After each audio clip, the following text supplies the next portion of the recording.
बिस्मिल्लाहिर्रहमानिर्रहीम, अस्सलाम वालेकुम। मैं हूं मोहम्मद जुनैद हलीम। आज इशाल हमारे साथ नहीं है, लेकिन इंशाल्लाह कल हमें वो ज्वाइन करेंगी। आज सबसे पहले प्रोग्राम में नाज़रीन बात कर लेते हैं सियासी दर्जा हरारत की। वैसे तो मुल्क का मौसम भी इस वक्त अबर आलूदी है और जो सियासी हालात हैं वो उससे ज़्यादा परेशान कर रहे हैं, क्योंकि तुंदो तेज़ बयानात एक दूसरे के खिलाफ लग ही रहा है कि किसी बड़े तूफ़ान का पेश खैमा है।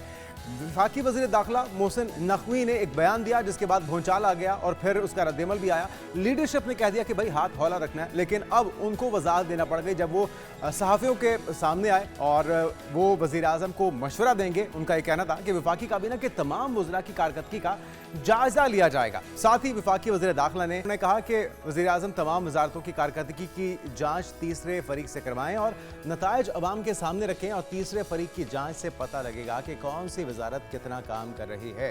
तो अब देखते हैं कि इसका क्या हल निकलता है। बहरहाल उन्होंने कहा है कि काबीना में मेरी हाजिरी 70% के करीब है, और साथ में उन्होंने कहा कि जिन लोगों ने कहा है कि मैंने 30 साल का सफ़र 3 साल में तय किया, उनका शुक्रिया। मज़ीद उन्होंने क्या कहा, किस तरह से बात को टालने की कोशिश की है, जो कि टलती हुई लग तो नहीं रही।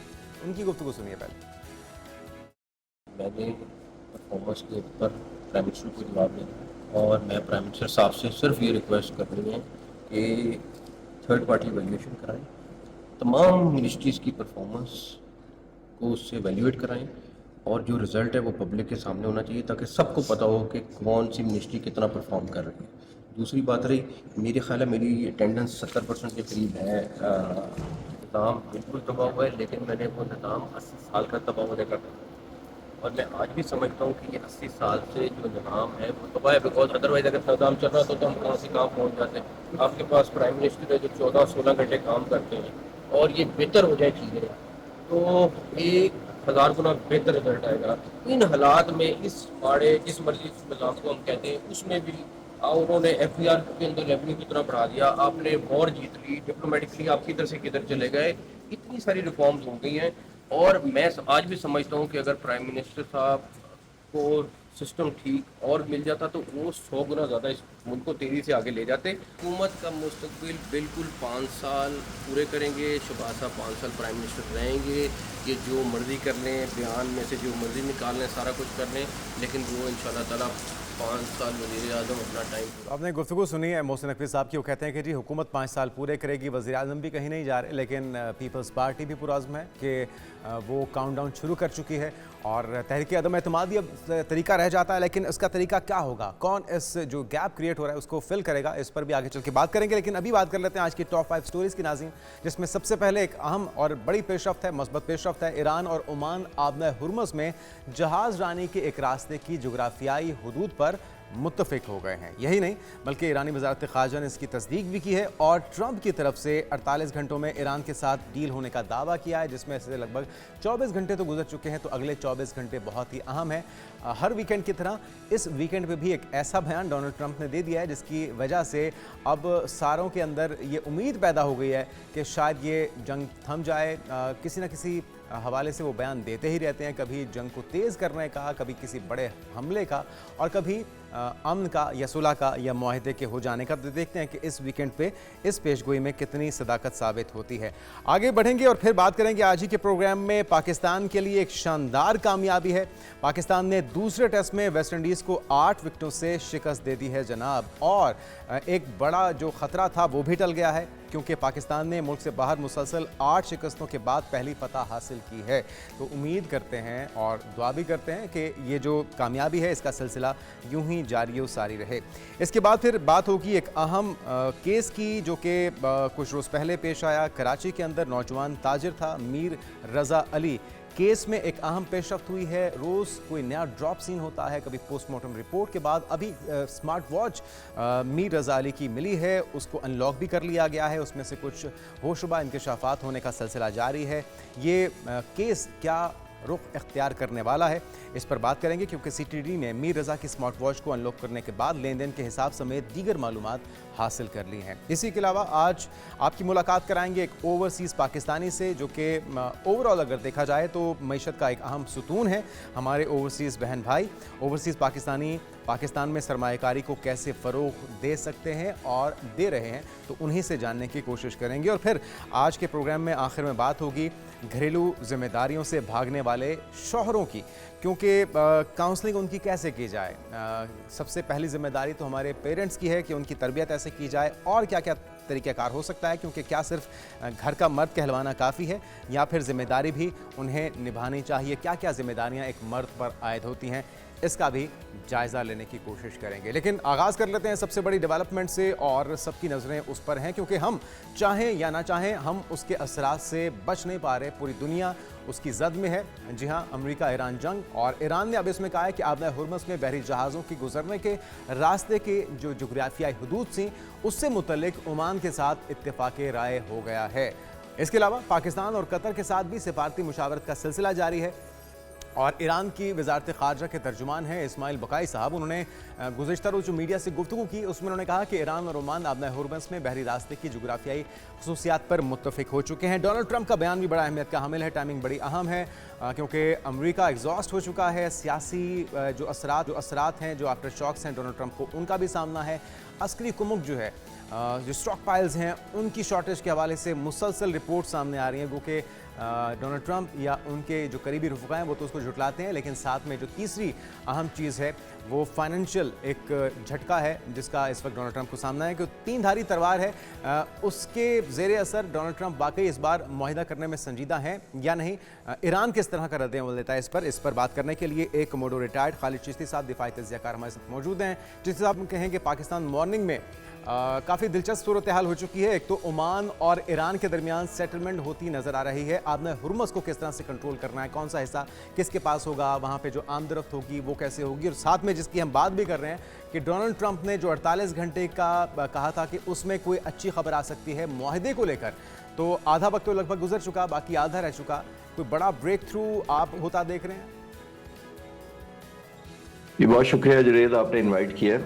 जी बिल्कुल, पॉजिटिव वाइब्स हैं और इंडिकेटर्स बड़े पॉजिटिव हैं कि एक मुआहदा अगर होने को जा रहा है। ख़ास तौर पर जो सबसे ज़्यादा बोन ऑफ कंटेंशन वो तो स्टेट ऑफ हॉर्मोज़ ही थी, और स्टेट ऑफ हॉर्मोज़ की एक ज़ाहिर है आने वाले वक्तों में एक लिमिटेशन हो जानी है, क्योंकि दुनिया ने ये सीख लिया है और ख़ास तौर पर मिडल ईस्ट के ममालिक ने ये लर्न किया है पूरे इस कॉन्फ्लिक्ट से कि स्टेट ऑफ हॉर्मोज़ पर जो ओवर डिपेंडेंसी है दुनिया की इन जनरल और ख़ास तौर पर अरब ममालिक इन पर्टिकुलर, उसका कोई ऑल्टरनेट होना चाहिए। ऑल्टरनेट का मतलब ये है कि फुजैरा एक पोर्ट है यूएई की, उन्होंने सॉर्ट ऑफ स्टेट ऑफ हॉर्मज़ से थोड़ा पहले है, उन्होंने उसको बहुत एक्टिवेट किया है ताकि अगर स्टेट ऑफ हॉर्मज़ बंद हो तो यूएई अपना तेल एक्सपोर्ट कर सके।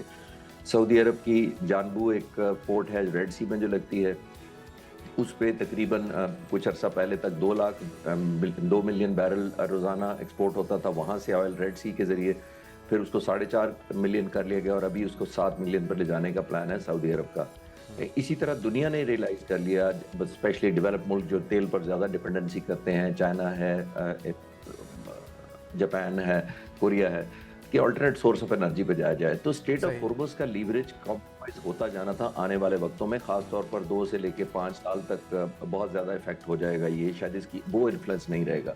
तो ये बहुत वेल टाइम्ड मेरा ख्याल है डील है, क्योंकि ईरान बुनियादी तौर पर सारी जो एस्केलेशन कर रहा था वो स्टेट ऑफ हॉर्मोज़ को कंट्रोल की वजह से कर रहा था, और वो समझता था जितना मैनिफेस्ट कर सकेगा इफेक्टिवली स्टेट ऑफ हॉर्मोज़ को, उतना ही उसको लीवरेज मिलेगी बारगेन के लिए।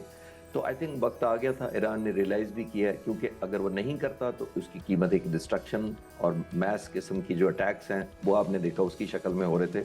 तो खुशाइन भी है, और दूसरा ओवरऑल जो तेल की कीमतें दुनिया में कम होंगी और ख़ास तौर पे हमारा जो खित्ता है वो वापस अमन की तरफ मोड़ा जा सकेगा इंशाल्लाह इंशाल्लाह। अच्छा, वो क्या क्या फैक्टर्स हैं जिसकी वजह से हम ये तवक्को कर सकते हैं या ये उम्मीद पैदा होती है कि इस बार अमेरिका भी उतनी ही संजीदगी से इस मामले को हल करना चाहेगा जितना संजीदगी से पूरी दुनिया ये चाहती है? बहरहाल जो इसके स्टेक होल्डर्स नहीं हैं, जो डायरेक्ट बेनिफिशरी नहीं है, वो यकीनी तौर पर इससे शदीद मुतासर भी हो रहे हैं। एक तो हमने देखा कि फाइनेंशियली अमेरिका को बहुत नुकसान पहुँच रहा है, सियासी तौर पर उसका बड़ा ज़्यादा इम्पैक्ट है, मिड टर्म इलेक्शन भी आ रहे हैं।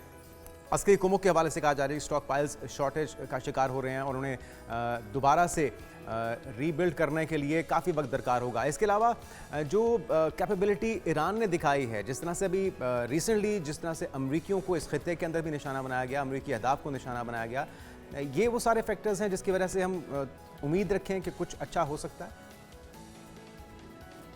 जी जुनैद, देखिए दोनों साइडों ने बहुत एक्सट्रीम थ्रेशोल्ड तो देख लिए है। दोनों में इन दो लफ्ज़ों का ज़्यादा था कि कौन ज़्यादा पेन इन्फ्लिक्ट कर सकता है और कौन ज़्यादा पेन इंड्योर कर सकता है। पहले राउंड में 40 दिनों में हमने देखा कि अमेरिका ने पेन इन्फ्लिक्ट करने की पूरी कोशिश की, ईरान को डिस्ट्रक्शन की। कहा जाता है कि 20,000 से ज़्यादा टारगेट्स को निशाना बनाया गया।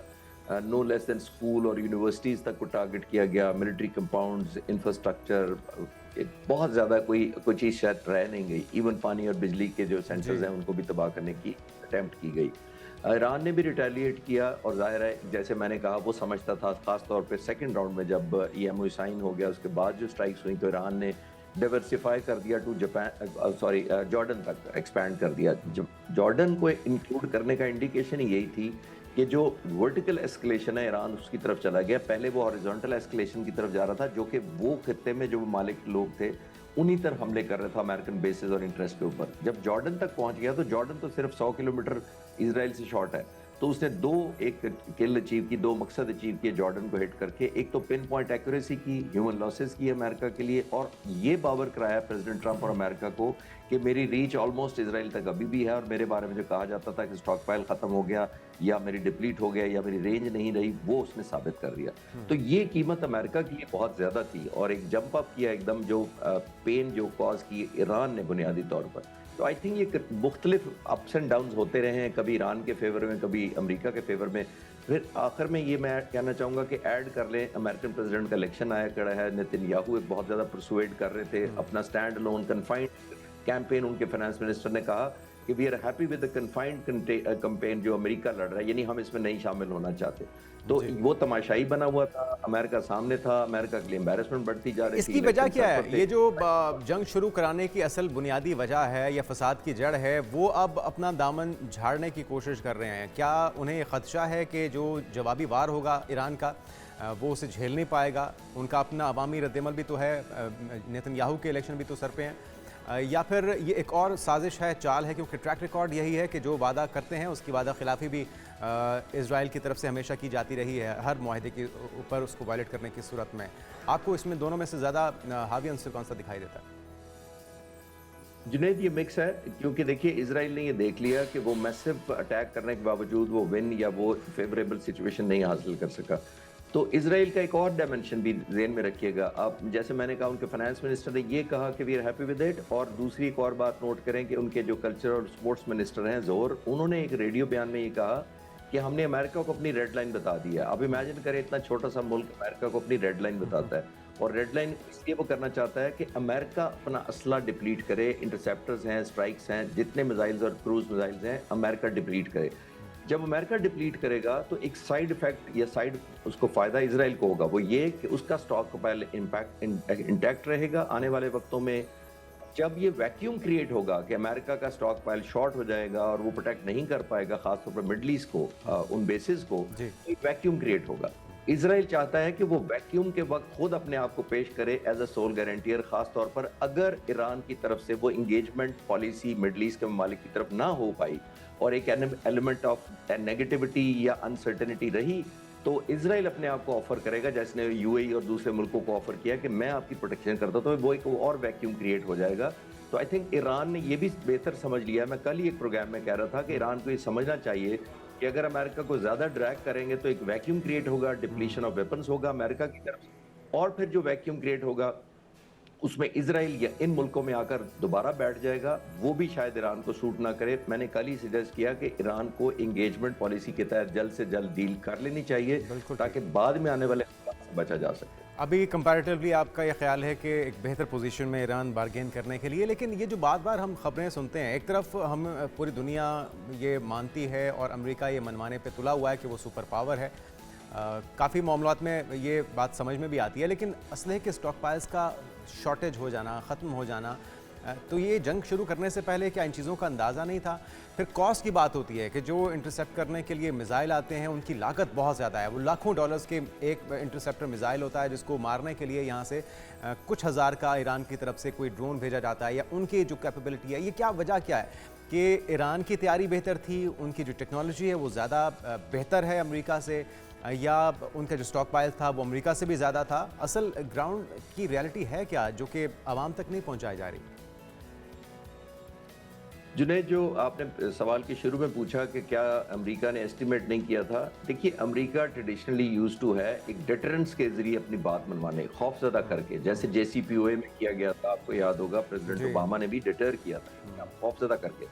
मैनिफेस्टेशन का अमेरिका ने शायद रियलाइज़ नहीं किया था, और अगर किया था तो शॉर्ट एंड क्रिस्प एंड बहुत ही प्रोडक्टिव किस्म की उनके पॉइंट ऑफ व्यू से वॉर शायद चंद दिन में चलनी थी, जब रजीम चेंज होनी थी, लोगों ने टेक ओवर कर लेना था, एक फेवरेबल हुकूमत आ जानी थी, उन्होंने अजहर रजा शाह पहलवी के बेटे को यहाँ इंस्टॉल कर देना था, तो उनके लिए बड़ा एक स्मूथ और कंफर्टेबल रोड मैप था।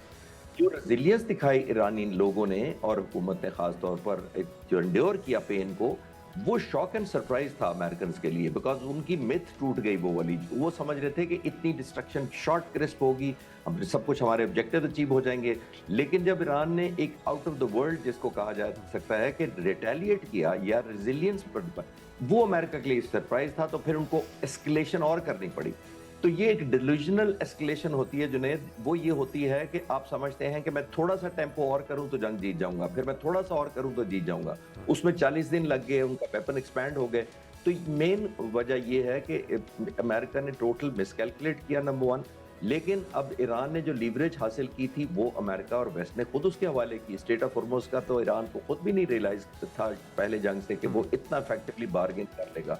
लेकिन फिर हर बार्गेन की एक एक्सपायरी टाइम होता है। तो मेरा ख्याल है कि overall all is good at the end is well, क्योंकि अब ईरान ने जो कन्वर्ट किया है इसको अपने लिए फेवरेबल, वो ट्रस्ट एक्चुअली चाहता है ईरान के आने वाले वक्तों में ये श्योर कराया जाए कि लॉन की ट्रिमिंग की तरह वो मशीन जिस तरह चला देता है अमेरिका आके हर 2 साल बाद या 6 महीने बाद, वो ना हो, हायर डिग्री ऑफ एश्योरेंस हो, और बार्गेन में शायद ये जो ट्रेड और सैंक्शन वो उठ जाएं, तो मेरा ख्याल है ईरान ओवरऑल एक कंपनसेशन उसको बेहतर लेने की पोजीशन में कामयाब हो जाएगा। अच्छा, अगर मुआहदा हो भी जाता है अगले कुछ घंटों में, अगले कुछ दिनों में या अगले कुछ हफ्तों में, तो क्या वो टेम्प्रेरी होगा, वक्ती होगा, या हम तवक्को कर सकते हैं कि वो देर तक चलने वाला है? असल अहदाफ हैं क्या, और उस मुआहदे के बाद इस खत्े की क्या सूरत हाल आप देख रहे हैं? किस तरह से मामला आगे चलेंगे? क्योंकि जो आस पड़ोस के ममालिक हैं उसमें से काफ़ी तो मेरे ख्याल में सबक सीख चुके होंगे, लेकिन अभी भी कुछ ऐसा है जिनका टिल्ड इजराइल या अमेरिका की तरफ है, तो उन्हें किस तरह से सबक सीखने की ज़रूरत है, या आगे अपने ताल्लुकात ईरान से बेहतर करने की ज़रूरत है अगर उन्हें सर्वाइव करना है? जुनैद, देखिए एक तरफ सुपर पावर है और एक तरफ ईरान है, जिसको एक न्यू फाउंड लिवरेज मिला, खासतौर पर आयतुल्लाह खामेनी के जनाजे के बाद मिलियंस लोग निकल आए, तो वो एक प्रेशर बिल्ड हुआ ईरानी हुकूमत पर, खासतौर पर मुश्तबा खामेनी जो सक्सेसर हैं बेसिकली, उन पर एक बहुत बड़ा प्रेशर था कि वो डील करें। तो इसमें तो कोई शक नहीं है कि ये अब डील की तरफ लॉजिकली जाना था। लेकिन अब वो, मुझे लगता है, आपने कहा क्या शक्ल होगी, मेरा मानना ये है कि ये एक और इंटरम एग्रीमेंट होगा उसी तरह का, चाहे 60 दिन हो या 70 दिन हो या 80 दिन हो। वो उसकी 2 वजूहात हैं। एक तो ये कि वर्किंग मैकेनिज्म में प्लस माइनस फिर मुज़ाकरात के जरिए फाइन ट्यून किया जा सके फाइनल एग्रीमेंट की तरफ, और दूसरा एक और भी चाहते हैं दोनों ममालिक, क्योंकि दोनों ममालिक की स्टेक्स बहुत हाई हो चुकी हैं, तवक्कुआत बहुत हाई हो चुकी है। तो मुझे लगता है वो चाहते हैं कि ये जो खबर है, ये जो जंग है, ये लोगों की मेमोरी में फेड आउट हो जाए। फेड आउट का मतलब है कि आप जानते हैं मीडिया से आपका बड़ा पुराना ताल्लुक है, तो आप जानते हैं कि मीडिया को खबरें चाहिए होती हैं। अगर ये सीज फायर हो गया, मीडिया के पास और बड़ी डाइवर्जन हो जाएंगी, लोग और बातें करना और तज्जिए शुरू कर देंगे, तो लोग इसको रिलेटिवली अप, जिसको कहते हैं ना फ्रंट बर्नर पर, बैक बर्नर पर ले जाएंगे इसको। तो चाहते हैं फेड आउट हो जाए ग्रेजुअली, ताकि ये जो ईगो है, ये जो एक एलिमेंट ऑफ एक्सपेक्टेशन अपने अपने लोगों का है, वो भी आराम से फेड आउट हो जाए, अब्रप्टली कोई ऐसा मुआहदा करने पे जिस पे क्रिटिसिज्म ज्यादा हो और शायद अप्रिसिएशन कम होगी अगर अब्रप्ट हो भी जाए, और शायद लास्टिंग भी ना हो। ठीक है, अभी तक तो हमने देखा चिश्ती साहब के पाकिस्तान ने खुलेआम फ्रंट फुट पे आके बड़ा अहम किरदार अदा किया, और इसमें मसालत के लिए भी और आपस में सुलह करवाने के लिए भी जंग में मुब्तला ममालिक को टेबल पे लाके बिठाया। लेकिन उसके बाद फिर से तलखी हुई, फिर से हमले हुए। अभी एग्जैक्टली किस लेवल के आपस में राब्ते चल रहे हैं? क्या डायरेक्ट आपस में राब्ता है, या अभी भी मीडिएशन का किरदार पाकिस्तान या कुछ और ममालिक, कतर के बारे में हम देख रहे हैं, सऊदी अरब भी कर रहा है, चाइना का भी कहा जा रहा है कि जी वो बड़ा मौसर किरदार इसमें अदा कर रहा है। तो इसमें एग्जैक्टली कितने प्लेयर्स हैं जिनकी काविशों से बात मुआहदे तक पहुंचती दिखाई दे रही है आपको? जुनेद, अफसोसनाक बात यह है कि क्योंकि प्रेसिडेंट ट्रंप ने ऑलमोस्ट हर रोज़ बयान दे के बड़ा हिजान खेजी, एक सनसनी खेजी पैदा की एवरी डे। आमतौर पर जंगों में इस तरह नहीं होता, हेड्स ऑफ द स्टेट इस तरह बात नहीं करते, एक फॉर्मल सा बयानात होते हैं फॉरेन मिनिस्ट्री की तरफ से या डिफेंस मिनिस्ट्री की तरफ से, तो वो जंग इस तरह कैरी फॉरवर्ड होती है। लोगों के जहनों में इतनी ज़्यादा एक्सपेक्टेशन पैदा कर दी गई, अमेरिकन लोगों के, इजरायली ऑब्वियसली हुकूमत के, फिर ऑन टॉप ऑफ दैट क्योंकि ईरानी लोग जो हैं दुख में थे, उनका एक एलिमेंट ऑफ रिवेंज ऐड हो गया था। तो एक जिसको कहते हैं ना adding insult to the injury. आप याद करें कि अमेरिकन प्रेसिडेंट ये जिन्होंने कहा था कि हमने 160 उनके बहरी जहाज ईरानी नेवी के डबो दिए हैं क्योंकि हम डबोना ज़्यादा हमें मज़ा आता है कब्जा करने की निस्बत। ये होती है adding insult to the injury. जब आप इंसल्ट ऐड कर देते हैं तो फिर एक रिवेंज एलिमेंट आ जाता है, खासतौर पे अगर आपके 135 लीडर एक साल के अंदर शहीद कर दिए गए ईरान की शक्ल को जो हुआ है, तो वो इस वजह से तवक्कुआत ज़्यादा हो जाती थी। तो मुल्क जो आप पूछ रहे हैं, यहाँ पे ये नौबत आ गई थी कि शायद खास तौर पे ईरान के पर्सपेक्टिव से मुज़ाकरात जाना भी शायद लोग अपनी इंसल्ट समझते थे। तो जब आप लोगों को इतनी विजिबिलिटी और ट्रांसपेरेंसी दे देते हैं तो फिर आपके लिए मूव ऑन करना बड़ा मुश्किल हो जाता है। आप फोकस करके आपका जवाब मैं देना चाहूँगा वो ये कि आई थिंक बहुत ज़्यादा ममालिक रिलेटिवली इस दफ़ा भी चाह रहे थे, जैसे पास में पर्टिकुलरली पाकिस्तान, मिडल ईस्ट के ममालिक चाहते हैं, क्योंकि हमारा तो देखिए उस तरह स्टेक्स नहीं है जितना मिडल ईस्ट का तेल सेल रुका हुआ है, उनकी ऑयल एक्सपोर्ट नहीं हो रही, उनकी इकोनॉमी क्रिपल हो गई, टूरिज्म है, होटल इंडस्ट्री है, इंडस्ट्री है, तो वो सारे इंटरेस्टेड है। तो डाइवर्जेंट के लिए तो इजराइल बेसिकली स्पॉइलर था, लेकिन कन्वर्ज करने के लिए बहुत ज़्यादा मिडल ईस्ट ममालिक इंक्लूडिंग टेसिट अप्रूवल चाइना का थ्रू पाकिस्तान वो भी मौजूद था। उम्मीद रखनी चाहिए कि कामयाब हो जाएं सारी एफर्ट्स। लेकिन इस उम्मीद के साथ ये खटका मुसलसल लगा रहता है कि इजराइल जो एक स्पॉइलर का किरदार हमेशा से अदा करता रहा है और जिस तरह से ईरान ने तैयारी कर रखी थी कई दहाइयों से इस सूरत हाल की, इसका मुकाबला करने की, उसी तरह से ग्रेटर इसराइल का जो मंसूबा है उसके ऊपर इजराइल भी काफ़ी सालों से, काफ़ी दहाइयों से काम कर रहा है। तो किस तरह की छेड़छाड़ हो सकती है, किन चीज़ों को हमने जिसकी पहरादारी करनी होगी, यकीनी तौर पे जो सालिस हैं उनको भी और ईरान को भी मोहतात रहना होगा। देखिए, सबसे पहले तो प्रेसिडेंट ट्रंप पर यह ऑब्लिगेशन है कि अगर प्रेसिडेंट ट्रंप को एमओयू करते हैं तो वो सबसे अपने लफ्ज़ों की पहरादारी करें। Over a period of time दुनिया ने ये देखा है कि प्रेसिडेंट ट्रंप को ये नहीं परवाह कि वो क्या साइन करते हैं या क्या कमिटमेंट करते हैं। अब वो अंग्रेजी में कहा जाता है कि he doesn't care what he says और साइंस। तो सबसे पहले तो प्रेसिडेंट ट्रंप को ये मेक श्योर करना है कि जो वो एक कमिटमेंट करें वो ऑनर करें, और जाहिर है उसमें कमिटमेंट का मतलब है सबसे ज़्यादा इजराइल को सेट असाइड करें और उनकी जो एक दोबारा एक किस्म का हाईजैक करने का सारा है उसको डिनाई करने के लिए कामयाब उनको होना ज़रूरी है, क्योंकि ट्रस्ट डेफिसिट बहुत है। मैं पहले भी अर्ज़ किया कि ईरान को पता है कि ये हर दफ़ा मुझसे मुआहदा किया जाता है, ट्रिम डाउन कर दिया जाता है, फिर एक बहाना बनाकर एमओयू में पिछली दफ़ा भी जो साइन हुए थे उसके बाद अमेरिका ही था जिसने ओमान की तरफ से शिपिंग लाइंस को कंटिन्यू करने का एक एनकरेजमेंट की थी, फिर ईरान ने रिटेलिएट किया। मैं दोनों तरफ को सही नहीं कह रहा, मैं ये नहीं कह रहा कि एक साइड सही थी, लेकिन अब मेरा ख्याल है जो बड़ी पावर होती है, सुपर पावर, खासतौर पर प्रेसिडेंट ट्रंप को उनके स्टेक ज़्यादा है, उन पर प्रेशर ज़्यादा है, उनको ये पासदारी करना पहले चाहिए ताकि वो जो ट्रस्ट डेफिसिट ईरानी लोगों के जहनों में है कि अमेरिका पर एतबार नहीं किया जा सकता, वो मेरा ख्याल है जब तक ख़त्म नहीं होगा। आई थिंक सबसे पहले उनको एक एतबार चाहिए और उसके बाद ही मैनिफेस्टेशन होगी कि किसने जंग जीती और किसने नहीं उस तरह जीती। Thank you so much. हमारे साथ मौजूद थे खालिद चिश्ती साहब, एक कमोडो रिटायर्ड, और बहुत ही ज़बरदस्त उनका तज़िया हमेशा की तरह होता है, लोग मुंतज़िर होते हैं क्योंकि चीज़ें हैं जो कि इस वक्त हम सब के लिए कंसर्निंग हैं और सबसे ज़्यादा ज़रूरी है इस खित्ते के लिए अमन और देर पा अमन। उम्मीद करते हैं कि जो फोकास्ट की जा रही है डोनाल्ड ट्रंप की तरफ से 48 घंटों में मुआहदे की सूरत में उस पर अमल हो और हम सब सुकून देख सकें मुस्तकिल तौर पे। एक ब्रेक लेते नाज़रीन, ब्रेक के बाद बात करेंगे एक शानदार फतह पाकिस्तान ने हासिल की है, दूसरे टेस्ट में 8 विकेट से वेस्ट इंडीज़ को शिकस्त दी है। कैसे मुमकिन हुआ ये सिलसिला जारी रहे, उसके लिए क्या करना होगा, एक ब्रेक के बाद इस पर बात करते हैं।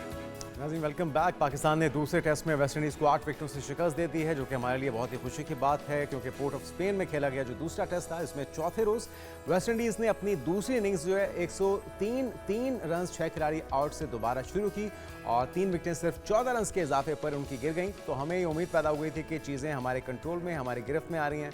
वेस्ट इंडीज़ दूसरी इनिंग्स में 117 रन पर ढेर हो गई और ज़ख्मी ओपनर जो थे ब्रैंडन उनकी तकलीफ के बायस बैटिंग के लिए मैदान में ना आ सके और पाकिस्तान के स्पिनर साजिद खान और अली उस्मान ने 4-4 विकेटें हासिल की। तो उसका नतीजा भी हम देख रहे हैं, जब अच्छा खेल खेला जाता है तो उसका नतीजा भी अच्छा ही आता है। पाकिस्तान की जानिब से इमामुल हक 9 और अजान अवैस 18 रन बनाकर आउट हुए। इसी तरह से अब्दुल्ला शफीक जो हैं वो और कप्तान बाबर आजम बिलतरतीब 24 रन बनाकर नॉट आउट रहे।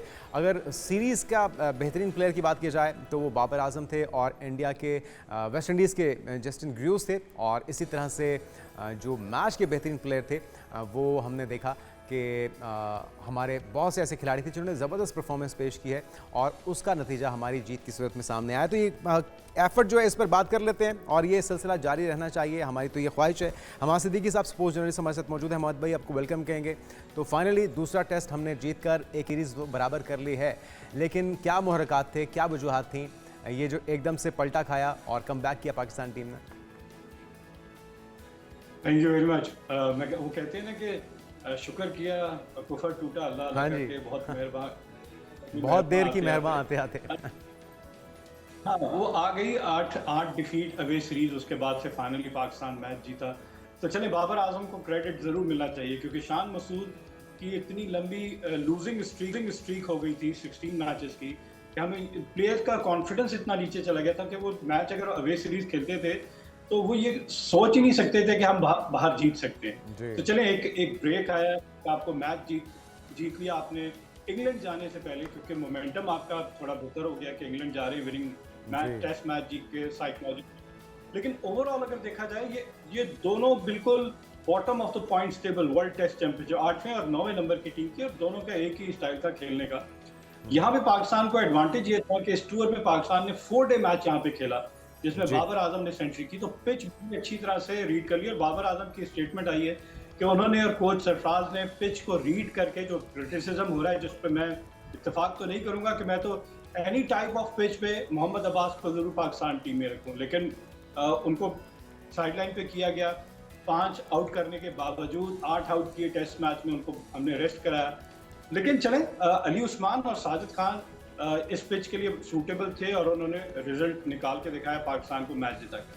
लेकिन पाकिस्तान के लिए अभी भी जो तशवीशनाक बात है वो पाकिस्तान का मिडिल ऑर्डर है। मिडिल ऑर्डर में आप देख रहे हैं सलमान अली आगा आपको नजर आते हैं, फिर नए खिलाड़ी को जफर को मौका दिया, वो भी कोई ऐसा टेम्परमेंट, और फिर सबसे ज्यादा डाउन द मैं कहूँगा batting order, Rizwan of late उतना सक्सेसफुल नहीं है जो उनका एक गट्सी प्लेयर होने का उनके ऊपर था कि वो टेल के साथ बड़ी अच्छी बैटिंग करते हैं। तो रिजवान भी एट सी पर आए, उनका फुटवर्क नहीं था, लग रहा था कि वो खेलने का अंदाज ही नहीं है जो T20 में जिस अंदाज में खेलते हैं वो टेस्ट मैच में नहीं। आप लग रहा था या बेसबॉल खेल रहे हैं या फ्रेंच क्रिकेट, आपका फुटवर्क नहीं नजर आ रहा। ओपनर की दोबारा वापस बात करेंगे, इमामुल हक, उनका अगर रिकॉर्ड देख लिया जाए तो उसमें भी सवालिया निशान है। अब क्या होगा पाकिस्तान के, देखें अब मजबूरन रेस्ट कराना पड़ा क्योंकि शान मसूद इंजर्ड हो गए थे उनकी फिंगर पे। अब इंग्लैंड जो पाकिस्तान जाएगा और वहाँ 3 टेस्ट मैचेस है, 3 टेस्ट मैचेस एक बड़ा पुअर है। हमें इससे 1 ऑफ टेस्ट मिल जाता था इंग्लैंड में या ऑस्ट्रेलिया में 2 test match, 3 test matches, ample time है आपको उससे पहले जाकर कंडीशन से यूज टू होना। देखें शान मसूद काउंटी क्रिकेट खेलते हैं, अब्दुल्ला शफीक यॉर्कशायर से खेले हैं, मोहम्मद अब्बास लेस्टरशायर से खेलते हैं, तो ऐसे प्लेयर्स हैं जिनको वहाँ की कंडीशन का बखूबी आगाही है उनको। अब उससे वो कितना फायदा उठाते हैं उस एक्सपीरियंस से कि पाकिस्तान को मैच अच्छे खेलते हुए नजर आए। वैसे तो हमें नजर आए इंग्लैंड, उनका भी कोचिंग स्टाफ चेंज हो गया, ब्रेंडन मैकलम चले गए जो कि बेसबॉल क्रिकेट खेलते थे और उनके कैप्टन थे स्टोक्स, वो भी नहीं है, नई सेटअप है, नई टीम मैनेजमेंट है। क्या वो बेसबॉल क्रिकेटर्स को जारी रखेंगे, लेकिन ये देखना पड़ेगा पाकिस्तान को इस टेस्ट मैच में कामयाबी कैसे मिली है। देखें साजिद खान, हमें पता है बड़ी एनर्जी उनके अंदर बॉलिंग में और वो चैलेंज करते हैं बैट्समैन का। अगर आज चौका छक्का लग जाए ना, टेस्ट क्रिकेट की खूबी यही है कि आप बड़े दिल के साथ खेलें, बेशक आपको चौका छक्का लग रहा है लेकिन अपनी लाइन और लेंथ आप मेंटेन, बैट्समैन काउंट करता है, उस काउंटर अटैक करने में अगर बैट्समैन कामयाब हो गया तो बॉलर बैकफुट पे, और अगर बॉलर कामयाब हो गया तो आपको पूरी टीम नजर आती है कि वन आप। अच्छा, ये जो जिन कमज़ोरियों, जिन खामियों का आपने तज़किरा किया है, इनके ऊपर काम तो होना चाहिए लेकिन वक्त भी कम है, तो इस टीम को, इस कॉम्बिनेशन को जिससे हम दूसरा टेस्ट जीते हैं, छेड़ना बेहतर होगा या इन प्लेयर्स या इन खामियों को रिप्लेस करना, क्या रिप्लेसमेंट है भी और करना बेहतर होगा इस वक्त?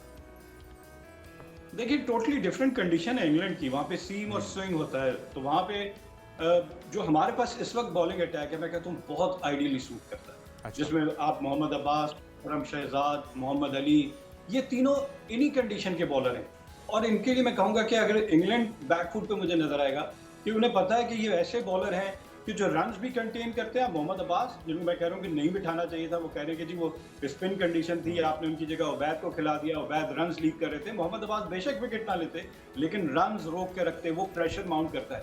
तो ऐसा बॉलर इंग्लिश कंडीशन में, जब हम कह रहे हैं कि अब हमने इंग्लैंड जाना है, तो इंग्लैंड इंग्लिश कंडीशन में हमारा बॉलिंग अटैक तो बड़ा अच्छा नजर आ रहा है। तो मसला क्या आ रहा है, देखिए T20 ये जो दोनों टेस्ट मैच हुआ, दोनों टीमों की परफॉर्मेंस देख लें कि पहली इनिंग में 300, 350, 400 रन बनाते हैं और जब पिच थोड़ी सी डिटीरिएट हो जाती है तो दूसरी इनिंग में जहां बैट्समैन का टेम्परामेंट, स्किल्स, पेशेंस सारी चीजें टेस्ट होती हैं, वो रेत की दीवार 117 पे ही आउट हो गए। हमारा भी यही हाल था पहले टेस्ट मैच। तो बैट्समैन का वो टेक्निक नहीं है, वो पेशेंस ही नहीं है कि लंबे फॉर्मेट में किस तरह बैटिंग करनी है, इनिंग्स अच्छा, को, पार्टनरशिप को किस तरह बैटिंग बिल्ड का करना है। मसला तो एक अरसाए दराज से हम देख रहे हैं, उसका हमें उसके फुकदान का सामना है, उसके क्राइसिस का सामना है। मिडिल ऑर्डर को आपने पॉइंट आउट किया है, तो बैटिंग कोच के तब्दील होने से हम ये तवक्को कर सकते हैं कि उसमें बेहतरी आएगी और वो इतने वक्त में उसको बेहतर किया जा सकता है। देखिए अनफॉर्चुनेटली बैटिंग कोच का हमें कोई रोल माजी में नजर नहीं आता। प्लेयर्स बाबर आजम का कितना लंबा मैं कहूँगा कि लीन पैच गया। आपको करना क्या होता है, आपको एक तो ऑटिस गिब्सन जो कि पेशावर ज़ल्मी के कोच थे, उन्होंने बाबर आजम को पहला काम किया कि कॉन्फिडेंस दी कि तुम माजी में करते रहे हो, कोई ऐसा मसला नहीं है, एक आध इनिंग तुम अच्छी खेलोगे। और वही हुआ कि आप देख रहे हैं डिविडेंड्स हैं कि उनकी फॉर्म वापस आ गई। तो कोच का क्या काम है कि जहां बैट्समैन हल्की सी गलती कर रहा होगा उसको एड्रेस करना बेसिकली सबसे पहले, और फिर उसको कॉन्फिडेंस देना। और एक कंसिस्टेंसी बहुत मैटर करती है कि प्लेयर का इन एंड आउट होना, उसका कॉन्फिडेंस शैटर्ड हो जाता है। और जब आप प्लेयर के सर पे तलवार लटकाते रहेंगे तो वो लंबे अरसे तक परफॉर्म। देखिए अब्दुल्ला शफीक, बाबर आजम ने किस तरह कहा कि कॉपी बुक स्टाइल, और ये स्टेटमेंट बड़ी मशहूर हुई है कि वो प्लेयर है इस फॉर्मेट का, टेस्ट क्रिकेट का, कि वो मेरिट पे बॉल को खेलता है। तो ऐसे प्लेयर को अगर एक आध इनिंग हो भी जाए खराब तो आप लंबा रन दें, वो आपका फ्यूचर है। जो 3 साल 2022 के बाद दोबारा वापस आते हैं, इतना उसमें उनका भी कसूर है। साउथ अफ्रीकन सीरीज में 3 लगातार डक पे वो आउट होते प्लेयर का। और फिर वही कोचेस, हमेशा से मैं कहूँगा कि अगर कोचेस प्लेयर की इतना लंबा पैच हो जाए जिसमें वो रन ना बना रहा हो। बाबर आजम की बात कर लें, 2022 से लेकर अब तक सेंचुरी नहीं हो सकी। 2000 के बाद से पाकिस्तान ने ये अवेस टेस्ट मैच जीता है। बहुत सारे फैक्ट्स हैं। देखें जब हम स्टैट्स पे जाते हैं ना, तो स्टैट्स पे आपको ये भी समझ आना चाहिए कि कंडीशन क्या थी, प्लेयर पाकिस्तान टीम का मोराल उस वक्त क्या था। मोराल अगर हाई होगा ना तो टीम भी नजर आएगी, और उसका लेकिन नतीजा भी मोराल हमें डाउन जीत की सूरत में नज़र आएगा। कुछ बेहतरी हुई है और उस बेहतरी का नतीजा भी हुआ है, कुछ तब्दीलियां थी, लेकिन अब भी मिडिल ऑर्डर के ऊपर सख्ती से काम करने की ज़रूरत है। उसमें बेहतरी की गुंजाइश है क्योंकि अगला जो मुकाबला है वो इंग्लैंड के ख़िलाफ़ है और वो इतना आसान हदफ नहीं होगी। जिस तरह से हमने कम बैक किया, उम्मीद करते हैं कि इस मोमेंटम को बरकरार रखा जाएगा। हमारे सिद्दीकी साहब स्पोर्ट्स जर्नलिस्ट हमारे साथ मौजूद थे। एक ब्रेक लेते हैं, ब्रेक के बाद अगले इश्यूज़ पर बात करेंगे, हमारे साथ रहेगा। हाजी वेलकम बैक। एक अहम केस है और यकीनी तौर पे हमारे लिए तशवीश की बात इस वजह से है कि बहुत सी चीज़ों में लूप होल है। बहुत से ऐसे इदारे जिनकी जो जिम्मेदारी थी वो सही वक्त पर अगर अदा की जाती तो अब जो अहले खाना है नौजवान ताजिर मीर रज़ा अली रज़ा के, उनको इस अजियत से, इस कर्ब से ना गुजरना पड़ता, क्योंकि अब कबर कुशाई की बात हो रही है, दोबारा से पोस्टमार्टम या फॉरेंसिक करवाने की बात हो रही है। तो जो चीज़ें वक्त पर होनी चाहिए थी, ये तो हाई प्रोफाइल केस बन गया, मीडिया पे आ गया। ऐसे कितने दर्जनों केसेस होते होंगे, अमवात होती होंगी जो कि इसी तरह से गुजर जाती होंगी और अपनी ज़िम्मेदारी से गफलत की बिना पर असल हकायक या असल जो ज़िम्मेदार उन तक नहीं पहुंचा जाता होगा। तो ये जो स्पेसिफिक केस है नाज़रीन, नौजवान ताजिर मीर अली रज़ा का, इसके मुबैना कातिल का मामला मेडिको लीगल डिपार्टमेंट और पुलिस की संगीन गफलत से मज़ीद पेचीदा हो चुका है और तफ्तीशी ज़राए मीर रज़ा की लाश मिलने के वक्त गुलिस्तान जौहर और फिरोज़ाबाद पुलिस ने संजीदगी का मुजाहरा भी नहीं किया। और तफ्तीशी ज़राए मज़ीद क्या कहते हैं, ये हम बात करेंगे अपने नुमाइंदे रजब अली से, जो कि इस केस को फॉलो भी कर रहे हैं और आप तक हकायक भी पहुँचे। रजब अली, आप बताइएगा कि अभी तक कितने इंकशाफात हो चुके, कितनी कड़ियाँ हैं जिनको मिलाकर अब ये ज़रूरत पेश आ रही है कि दोबारा से कबर कुशाई हो और दोबारा से वो सारा प्रोसेस हो, जो कि अगर पहले हो जाता तो ना तो इस तरह से कॉम्प्लिकेशंस होती, ना उनके जो अहले खाना है, जो फैमिली है, जो लवाकिन है, उन्हें इस अजियत से, इस कर्ब से गुजरना पड़ता। देखें सीनियर और जो है वो माहिर जो तफ्तीशकार हैं, वो इस हवाले से जो है वो किसी भी केस के हवाले से वो कहते हैं कि जाए वक़ुआ इंतहाई अहम होता है। और इब्तदाई जो मामलात होते हैं, यानी अगर कोई कत्ल हुआ है या खुदकुशी की गई है, तो उसका जो जाए वक़ुआ होता है वो इंतहाई अहम होता है, और जाए वक़ुआ पे ही जो है वो केस तकरीबन 50% हल हो जाता है। इस सही। केस में ऐसा हुआ, बल्कि इस केस में क्या, मैं तो ये समझता हूँ इतना बड़ा शहर है, मुल्क का सबसे बड़ा शहर है, दुनिया कहाँ पहुँच गई, इंतहाई जदीद तरीके से जो है वो तमाम तर मामलात को देखा जाता है। लेकिन यहाँ पर आज भी जो है ना सिर्फ मफरूज़ों की बुनियाद पर तफ्तीश होती है, बल्कि मेडिको लीगल डिपार्टमेंट जो कि इतना ही है, इतना अहम है, ये तो आज इतना जब ये केस हाईलाइट हुआ तो उसके बाद जो है वो ये चीज़ सामने आई कि मेडिको लीगल की गफलत थी। मेडिको लीगल की गफलत अपनी जगह, मेडिको लीगल डिपार्टमेंट इतना अहम डिपार्टमेंट है, वहाँ पर अपराधी कुव्वत की कमी है, मेडिको लीगल अफसर के ऊपर इतना ज़्यादा बोझ होता है। शहर में 3 सिर्फ बड़े सेंटर है, अब्बासी, जिना और सिविल हॉस्पिटल, जहाँ पर पोस्टमार्टम की सहूलत जो है वो मौजूद है। तो इब्तिदा से ही इस मामले में गफलत बरती गई, चूँकि जैसा कि जो है वो तफ्तीश की ही गर्ज से जो है क्राइम सीन यूनिट पुलिस की जानिब से बनाया गया था, ताकि बेहतर अंदाज में एविडेंस जो है वो कलेक्ट किए जा सकें। लेकिन जो है बदनसीबी कहें या अफसोस कहें कि पहले दिन जब 29 तारीख को, 29 जुलाई को जब जो है ये इसकी मीर रज़ा अली की जब लाश मिली, तो ना जाए वक़ुआ का सही तरीके से मुआयना किया गया, ना वहाँ से एविडेंस कलेक्ट किए गए, आज तक ना उसका पिस्तौल मिल सका, बल्कि हॉलिस्टर भी जो मिला वो 2 दिन के बाद जब दोबारा मुआयना किया गया तो वहाँ से मिला। और मेडिको लीगल अफसर ने जो है वो इंतहाई गफलत का मुज़ाहरा किया और सिर्फ मफरूज़ और तस्वीर की बुनियाद पर जो है वो मेडिकल रिपोर्ट तैयार कर दी। अब तक जो है वो बहुत सारे इतने सारे सवालात इस मेडिकल रिपोर्ट पे खुद पुलिस सर्जन ने खड़े कर दिए कि जी जी। मैं ये समझती हूँ, मैं ये समझती हूँ, मैं ये समझती हूँ। डॉक्टर सुमैया ने एक निजी टीवी चैनल को जो इंटरव्यू देते हुए उन्होंने बताया, तो वो तमाम तर सवालात वो देखे जो मेडिको लीगल अफसर को फौरी तौर पे उसी वक्त उन्होंने लाश देखने तक की भी जहमत नहीं की, और सिर्फ तस्वीर की बुनियाद पर उन्होंने जो है वो मेडिकल बना के दे दिया। अब सूरत हाल ये है कि गफलत भी इदारों की हुई, और अब अजियत जो है वो मीर रजा के जो है वो घर बिल्कुल। वालों को अच्छा, अभी भुगतनी पड़ेगी। रिसेंटली रजब जो स्मार्ट वॉच मिली है उसमें कुछ पैसों के लेन देन की भी बात है, कुछ पैसों का तकाजा करके उनको मुनाफा कमा के देने की बात है, फिर उनकी जो मंगेतर थी उनके साथ आखिरी रब्ता कब हुआ, जो मौके पे एक कूड़ा उठाने वाला था, या उनके लवाहकीन बताते हैं कि कोई मोटरसाइकिल सवार था, जब उससे पूछा गया तो वहाँ से गायब हो गए। ये सारी चीज़ें किस चीज़ की निशानदही कर रही हैं कि ये खुदकुशी नहीं बल्कि मर्डर है? देखिए, बहुत सारे सवालात ऐसे हैं कि जैसे कि सबसे पहला सवाल तो ये होता है कि जब लाश का डिकम्पोजिशन जो शुरू हुआ था, 30 घंटे पुरानी लाश थी, लेकिन जिस्म के दीगर हिस्सों से उसके चेहरे जो है वो ज्यादा मस्क नजर आ रहा था। वो तो देखने वाला वैसे ही जो है वो आमतौर पर देख के भी बताया जा सकता है, लेकिन इसमें ये कहा जा रहा था कि अगर जो है वो चेहरा छांव में कहीं पर छुपा हुआ और बाकी जिस्म जो है वो धूप में हो, तो इतनी गर्मी में पूरा जो है वो चीज जो है वो पूरा जिस्म जो एक साथ झुलस सकता है, और एक हिस्सा जहाँ पर जो है छांव है वो हिस्सा कम झुलसेगा। लेकिन इसकी लाश तो मुकम्मल तौर पर जो है वो बिल्कुल खुले आसमान तले जो है वो पड़ी हुई थी, तो पूरा जिस्म एक तरीके से झुलसना चाहिए था। बाकी तमाम तर चीज़ें अपनी जगह हैं, तमाम तर कड़ियाँ मौजूद है, सीसीटीवी फुटेज जो मतलूबा फुटेज मौजूद हैं कि जिसमें जो है वो अपने घर से निकला, उसने वेपन इसीलिए उठाया था उसने, या तो वो माजरत के साथ, या तो वो कोई ऐसा मामले में जा रहा था कि जहाँ पर झगड़े का खतरा था, उसको अपनी जान का खतरा था, या तो वो किसी की हो सकता है कि जान लेने जा रहा हो, या वो अपनी जान लेने जा रहा था। ये बात तो तय है कि या कत्ल है या खुदकुशी है, दरमियान की तो कोई चीज़ ऐसी है नहीं कि कोई जो है वो लेकिन इसमें जो है मामला ऐसे हैं कि तफ्तीश में और मेडिको लीगल की तरफ से जो इब्तिदा में जो गफलतें बरती गई हैं, उसकी वजह से केस इतना पेचीदा हो गया। और जबकि सोशल मीडिया पर बिना किसी तहकीक के जो है वो जो एक वावेला इस तरीके से मचाया गया। देखें, अगर ये वावेला ना मचता तो ये केस इतना हाईलाइट नहीं होता। दिन में ना जाने कितनी ठीक है, लाशें बहुत ऐसी शुक्रिया थी, रजब अली। यकीनी तौर पे हम आपसे गाय बगाए इसकी मज़ीद तफसीलात जानते रहेंगे। बहुत डिपार्टमेंट्स के बहुत से अफराद की ज़िम्मेदारी ना अदा करने की वजह से आज अहल खाना को भी अज़त से गुजरना पड़ रहा है, और हर बार एक नया केस आता है, एक नई सानिया होता है और उसे टेस्ट केस बनाने की बातें होती हैं, दावे होते हैं, लेकिन अमल नहीं हो पाता। उम्मीद करते हैं कि इस बार इंसाफ हो पाएगा, ज़िम्मेदारों को कटहरे में लाया जाएगा और उन्हें करारवा की सज़ा भी दी जाएगी। एक ब्रेक लेते हैं, दीगर विषय पर बात होगी इस ब्रेक के बाद। हमारे साथ रहिएगा। Welcome back. और एक अहम मौजू ये है कि ओवरसीज़ पाकिस्तानी इस मुल्क का असासा हैं, पाकिस्तान का कीमती असासा है, मईशत का मजबूत सुतून है और कौमी तरक्की के हकीकी मेमार भी हैं।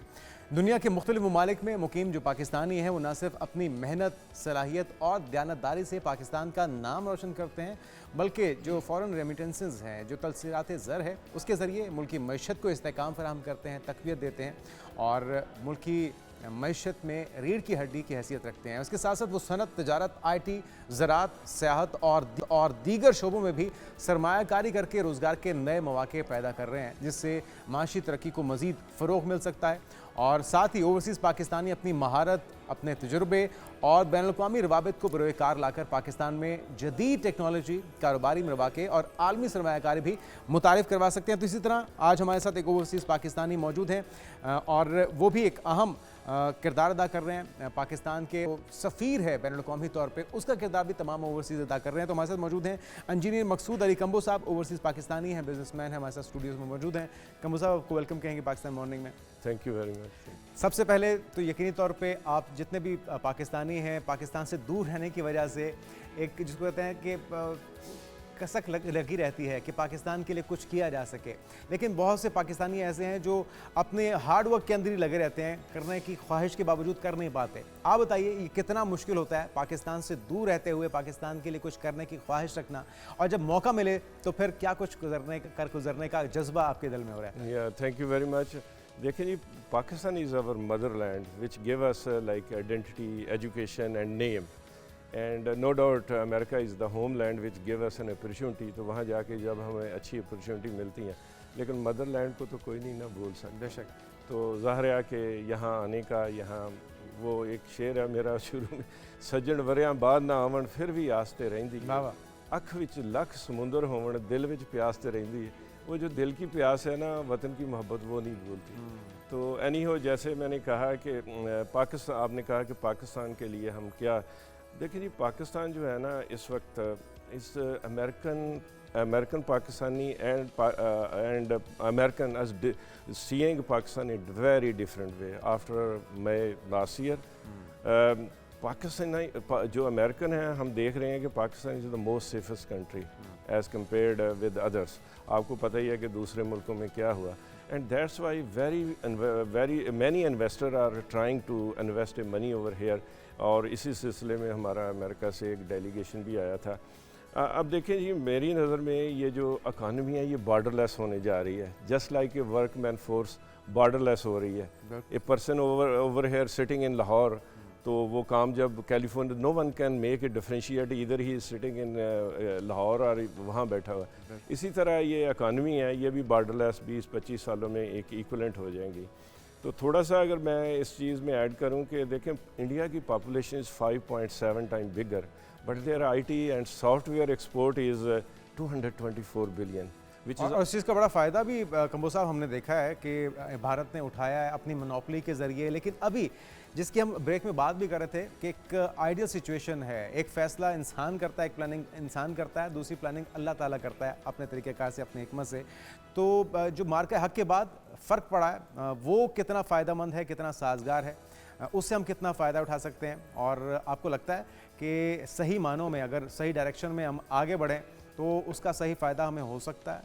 बिल्कुल जी, पाकिस्तान का अब कबूलियत का वक्त है अल्हम्दुलिल्लाह, तो उसका तो रियली बहुत ज़्यादा फ़ायदा हुआ है। मसलन पहले पाकिस्तान को एज ए टेररिस्ट, या हम पाकिस्तान का नाम लेते हुए एज ए अमेरिकन हम ना 20 दफ़ा सोचते थे, लेकिन अल्हम्दुलिल्लाह अब हम प्राउडली अब बताते हैं कि वी आर पाकिस्तानी अमेरिकन। तो जैसे मैं ये बता रहा था कि इंडिया की बहुत ज़्यादा IT सॉफ्टवेयर एक्सपोर्ट है, लेकिन पाकिस्तान में भी पोटेंशियल बहुत ज़्यादा है इस मामले में।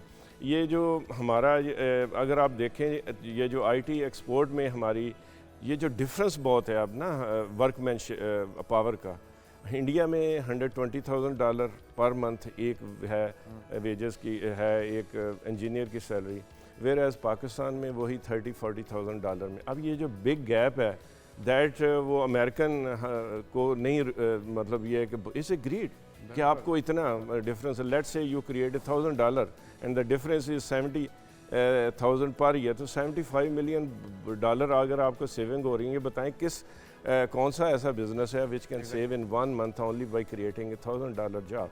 प्लस ऑन टॉप ऑफ देखें, इंडिया में जो है ना वो काफ़ी ज़्यादा वेजेस महंगी हो गई हैं। फिर ये है कि इंडोनेशिया में हमने हमारी जो American, let me tell you, I am actually backed by the government of California, जो उनके एडवाइज़र हैं, हम उनसे मिल के ना यहाँ काम कर रहे हैं। California is the 4th largest economy. We want to make it third largest economy, and there is 250,000 job deficit over there. Every year जो कैलिफोर्निया में IT के लोग पैदा होते हैं 2500, अब ये जो डेफिसिट है ना ये पूरा नहीं हो पा रहा है। इंडिया में भी सेचुरेशन होगी, उनकी wages I, plus on top of that Indonesia में हमने जब हमारी कंपनियों ने कैलिफोर्निया से SEZ बनाए, स्पेशल इकनॉमिक जोन, इंडोनेशिया में प्रॉब्लम ये आ रहा है कि वहाँ रिलीजियस हॉलीडे बहुत ज़्यादा हैं, कोई 30 के करीब बनती हैं, तो which actually impact a lot to our US investor.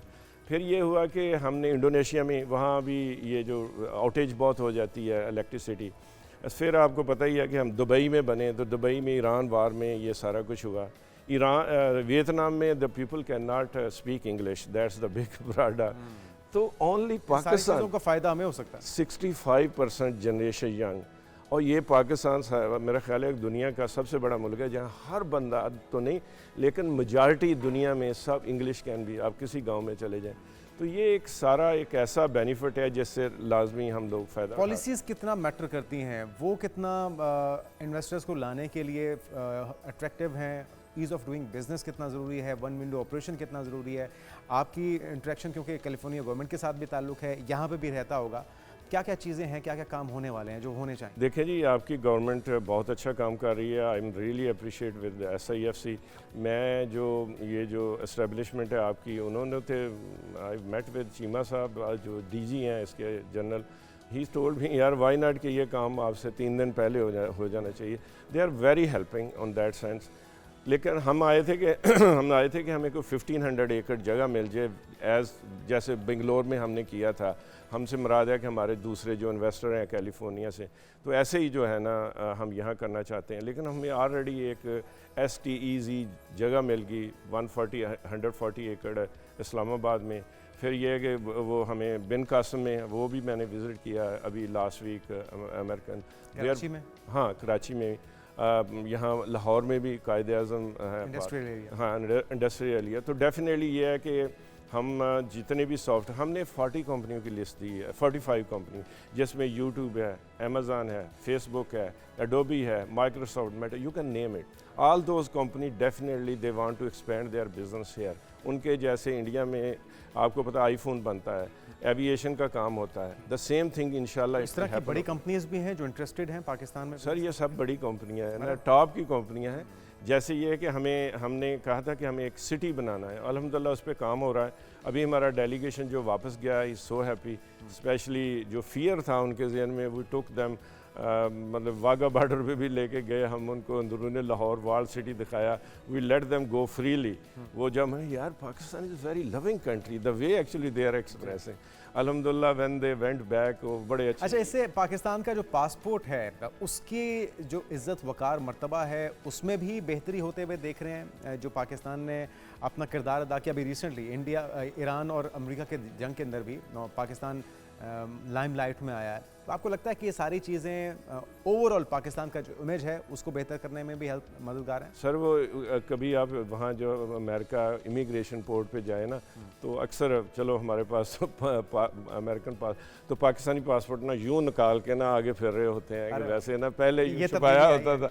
This is really I observed in सैन। हमारे जो गल्फ में रहने वाले बहन भाई हैं, ओवरसीज पाकिस्तानी हैं, यही रिमार्क्स उनके भी हैं कि वो पहले अपनी शनाख्त छुपाने की कोशिश करते थे, अब वो जाहिर करने की कोशिश करते हैं, जो फ़र्क है। हाँ बिल्कुल, अल्हम्दुलिल्लाह ये है कि इससे काफ़ी वक़ार बढ़ा है।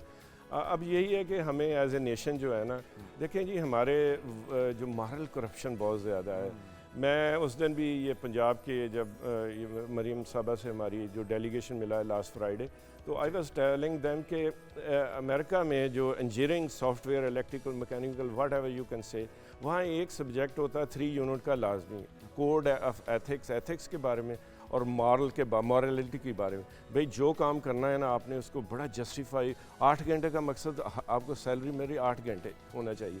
तो हमारे यहाँ ना नौजवानों के लिए यही है कि मॉरल करप्शन है कि 8 घंटे का काम है, मीडिया भी इधर उधर लगे हुए, तो ये बड़ा एक पाकिस्तान के लिए मसला है। That's why I think I would need to in this 3 unit course should be included कि लोगों को एथिक्स समझाए जाएँ क्योंकि बाहर से कंपनियां तो आ जाएंगी, तो हमने डिलीवर करना। Not everyone I am saying माशाल्लाह बड़ा टैलेंट है, there are few of them they need to some really some और वो एजुकेशन। कुछ काली भेड़ें हैं जो पूरे पाकिस्तान का या जो संजीदगी से काम करना चाहते हैं, डिलीवर करना चाहते हैं, उनका इमेज भी ख़राब होता है। हाँ बिल्कुल, उससे थोड़े से लोगों से भी ज़ाहिर है कि एक बड़ी कंपनी आई है उसका इमेज ख़राब होगा, तो वो ये कहेंगे यार सारे पाकिस्तानी पता नहीं ऐसे ही होते हैं।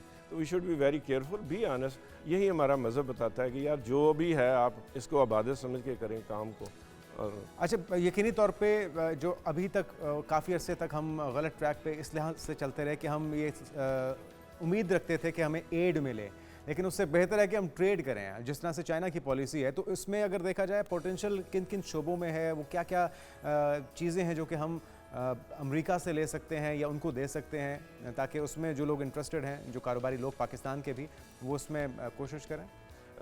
देखिए सबसे बड़ी बात आपकी वर्क फोर्स है, यंग जनरेशन है ना, तो अमेरिका को ये बहुत चाहिए, आपको चाइना को नहीं चाहिए, ना ही सऊदी अरब को शायद इतनी चाहिए। पॉलिसीज़ तो अब सुनने में बड़ी सख्त। हाँ, सऊदी अरब के लिए भी आपको ब्लू कॉलर चाहिए, लेकिन वाइट कॉलर जॉब जितनी भी है ना, definitely America is looking for and very. ये हमारा इंशाल्लाह नवंबर में दोबारा डेलीगेशन आएगा। We are trying to collect like more than $600 million which we definitely deposit. वो अभी हम एक नया बैंक भी ला रहे हैं। कल मेरी ये ज़फ़र मसूद इन बैंक से भी वालों से भी मीटिंग थी कि how to we get the digital licence over here, ताकि हम जो पैसे उधर जमा कराएं वही इधर भी मिले।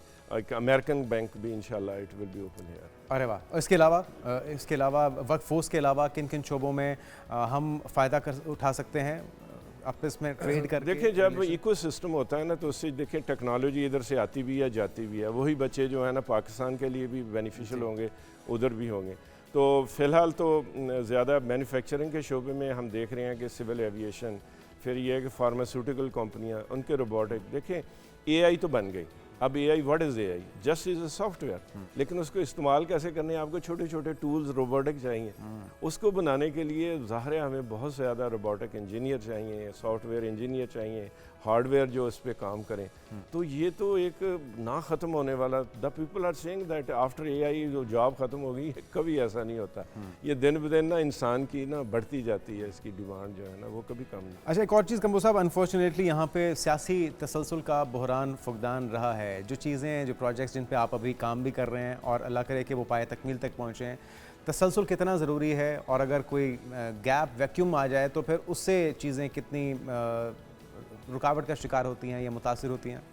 बिल्कुल, कंटिन्यूटी तो होना बहुत ज़रूरी है। लेकिन देखें जी, अगर वो तसलसल इतना हुआ या इसमें डिसकंटिन्यूस हुआ, तो उसकी रीज़न यही है कि एक वेजेस का डिफरेंस इतना बन गया। अब उस गैप को पूरा करने के लिए नेचर जो है ना वो तो कर ही देती है ना पूरा। तो डेफिनेटली गवर्नमेंट की जो है ना कंटिन्यूस पॉजिटिव पॉलिसी ये बहुत ज़रूरी है।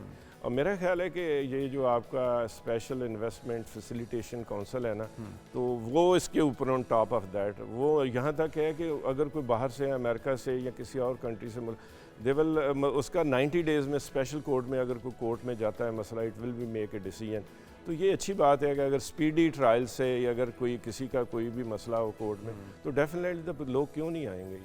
बहुत अच्छा, ओवरसीज़ पाकिस्तानी, जिस तरह प्रोग्राम के आगाज़ में मैंने कहा था कि वो पाकिस्तान के सफ़ीर के तौर पे जहाँ जहाँ पे, चाहे वो किसी सिफारत खाने का हिस्सा हो या ना हो, लेकिन पाकिस्तान की नुमाइंदगी तो कर रहे हैं, बहरहाल पाकिस्तानी पासपोर्ट उनके पास है। मैसेज क्या है? किसी भी जमात, किसी भी गिरोह से, किसी भी तंजीम से, किसी भी शोबे से उनका ताल्लुक़ हो, लेकिन हैं तो वो पाकिस्तानी, तो उनके लिए यूनिटी, पाकिस्तान को रिप्रेजेंट करना सबसे पहले होना चाहिए, क्योंकि अल्टीमेटली पाकिस्तान की इज़्ज़त में, पाकिस्तान के पासपोर्ट की इज़्ज़त में इजाफा या कमी का बायस तो वो भी हैं। देखिए आपका तो सबसे बड़ा एम्बेसडर तो खुद ट्रंप है ना, जो एक सेंसेशन तो कोई शक नहीं है, वो 10 तक वो बढ़ा दिया। लेकिन डेफिनेटली मैं पाकिस्तानी कम्युनिटी के लिए स्पेशली यही कहूँगा कि यार देखें, एक तो आपस में जो जितनी भी एसोसिएशन है इकट्ठा रहे, दूसरा ये है कि पॉलिटिक्स में आए। देखें जी, कैलिफोर्निया की कैपिटल में हूँ तो वहाँ की पॉलिटिक्स या यहाँ की किसी पार्टी? नहीं, वहाँ की इसलिए कि उनके अंदर इन्वॉल्व हों, वहाँ पता चले कि हम क्या कर रहे हैं, उसके फंड रेजिंग करें। वहाँ एक लीगल वे है उसकी, मैं खुद ये करता हूँ। दैट्स वाई ऑल वो गवर्नर क्या अपना लेटेंट गवर्नर स्टेट, उसके लिए थोड़ी रहनुमाई भी कीजिए ना, क्या करना होगा उसके लिए? उसके लिए यही है फंड रेजिंग इवेंट करें। लोग जो भी इलेक्शन में आप चूज़ करें, आप डेमोक्रेट हैं, रिपब्लिकन हैं, जो भी हैं, आपकी अपना चॉइस है, लेकिन डेफिनेटली उनको अपने घर बुलाएं, उनको फंड रेजिंग करें, और जब वो विन हो जाएं तो same thing I am doing for the last like 3-4 year, that's why right no. यही वजह है कि वो फियोना माँ जो है she is willing to come over here हमारे साथ, इंशाल्लाह लेटेंट गवर्नर कैलिफोर्निया वो भी आएंगी। और जैसे ये कि कैलिफोर्निया और Punjab already sister state has been declared, now we are going to extend that one also this relationship. अरे वाह, माशाल्लाह, थैंक यू सो मच। और हमारी ढेरों दुआएं कि आप जिस मकसद के लिए काम कर रहे हैं, पाकिस्तान अमेरिका की फलाह बहबूद के लिए, अपने लोगों के लिए, अपनी कम्युनिटी के लिए, अल्लाह ताला आपको इसमें कामयाब करे। इंजीनियर मकसूद अली कंबू साहब हमारे साथ मौजूद थे, और इस तरह के बेशुमार ओवरसीज़ पाकिस्तानी हैं जो बेलौस खिदमत कर रहे हैं अपने मुल्क की, अपनी असास की, और वो जो एक दूरी है ना, वो ये खिंच आपको लगी रहती है, जिसको पंजाबी में कहते हैं ना, वो खिंच लगी रहती है, और उस मोहब्बत के लिए ये सारा कुछ जो है वो कुर्बान भी करते हैं, दूरी को बर्दाश्त भी करते हैं। लेकिन ज़रूरत इस बात की है कि जो जहाँ पर मौजूद है पाकिस्तान के सफ़ीर के तौर पर अपनी ज़िम्मेदारी को निभाता रहे और पाकिस्तान की नुमाइंदगी करता रहे। एक ब्रेक लेते हैं, ब्रेक के बाद हाजिर होंगे, हमारे साथ रहिएगा। Welcome back.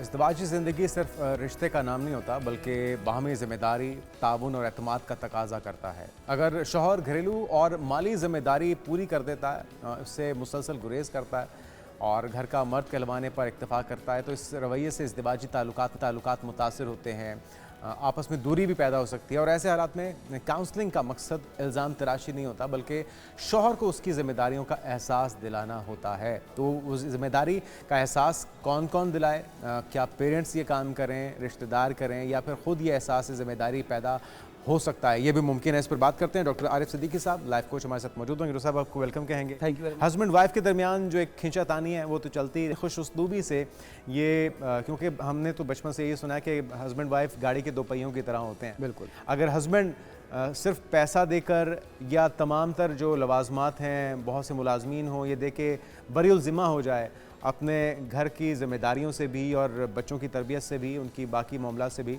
तो क्या ये तरीक़ाकार ठीक होगा? बैलेंस गाड़ी चल पाएगी, या फिर उसमें आपको लगता है कि ऊंच नीच का खदशा? पैसा तो एक पार्ट है, आपने ज़रूरियात पूरी करनी है, ये आपकी ज़िम्मेदारी है, लेकिन उसके बाद जो उन्हें अपने वक़्त देना है, जो उनका ख्याल रखना है, जो मोहब्बत, एम्पैथी, सिंपैथी जो मियाँ बीवी और उनकी वजह से आगे बच्चों में ट्रांसफ़र होनी है। फिर मियाँ और बीवी जब शादी इनकी होती है तो ये दो बॉडीज़ का मिलाप या दो अफराद का मिलाप नहीं होता, ये तो बेसिकली दो ख़ानदानों का मिलाप होता है। तो दो ख़ानदानों के मामलात होते हैं, शादी ब्याह, बर्थडेज़, उधर की भी और उधर की भी, उन्हें कैसे मिलना है, उन्हें एक दूसरे की मदद कैसे करनी है, कोई गिर रहा है उसे उठाना कैसे है, तो ये सारी चीज़ें उस प्रोसेस का हिस्सा हैं। जब तक ये मुकम्मल प्रोसेस नहीं होगा उस वक्त तक ये रिश्ता सही तरह से निभ नहीं सकता। तो उसके लिए फिर काउंसलिंग कहाँ से की जाए?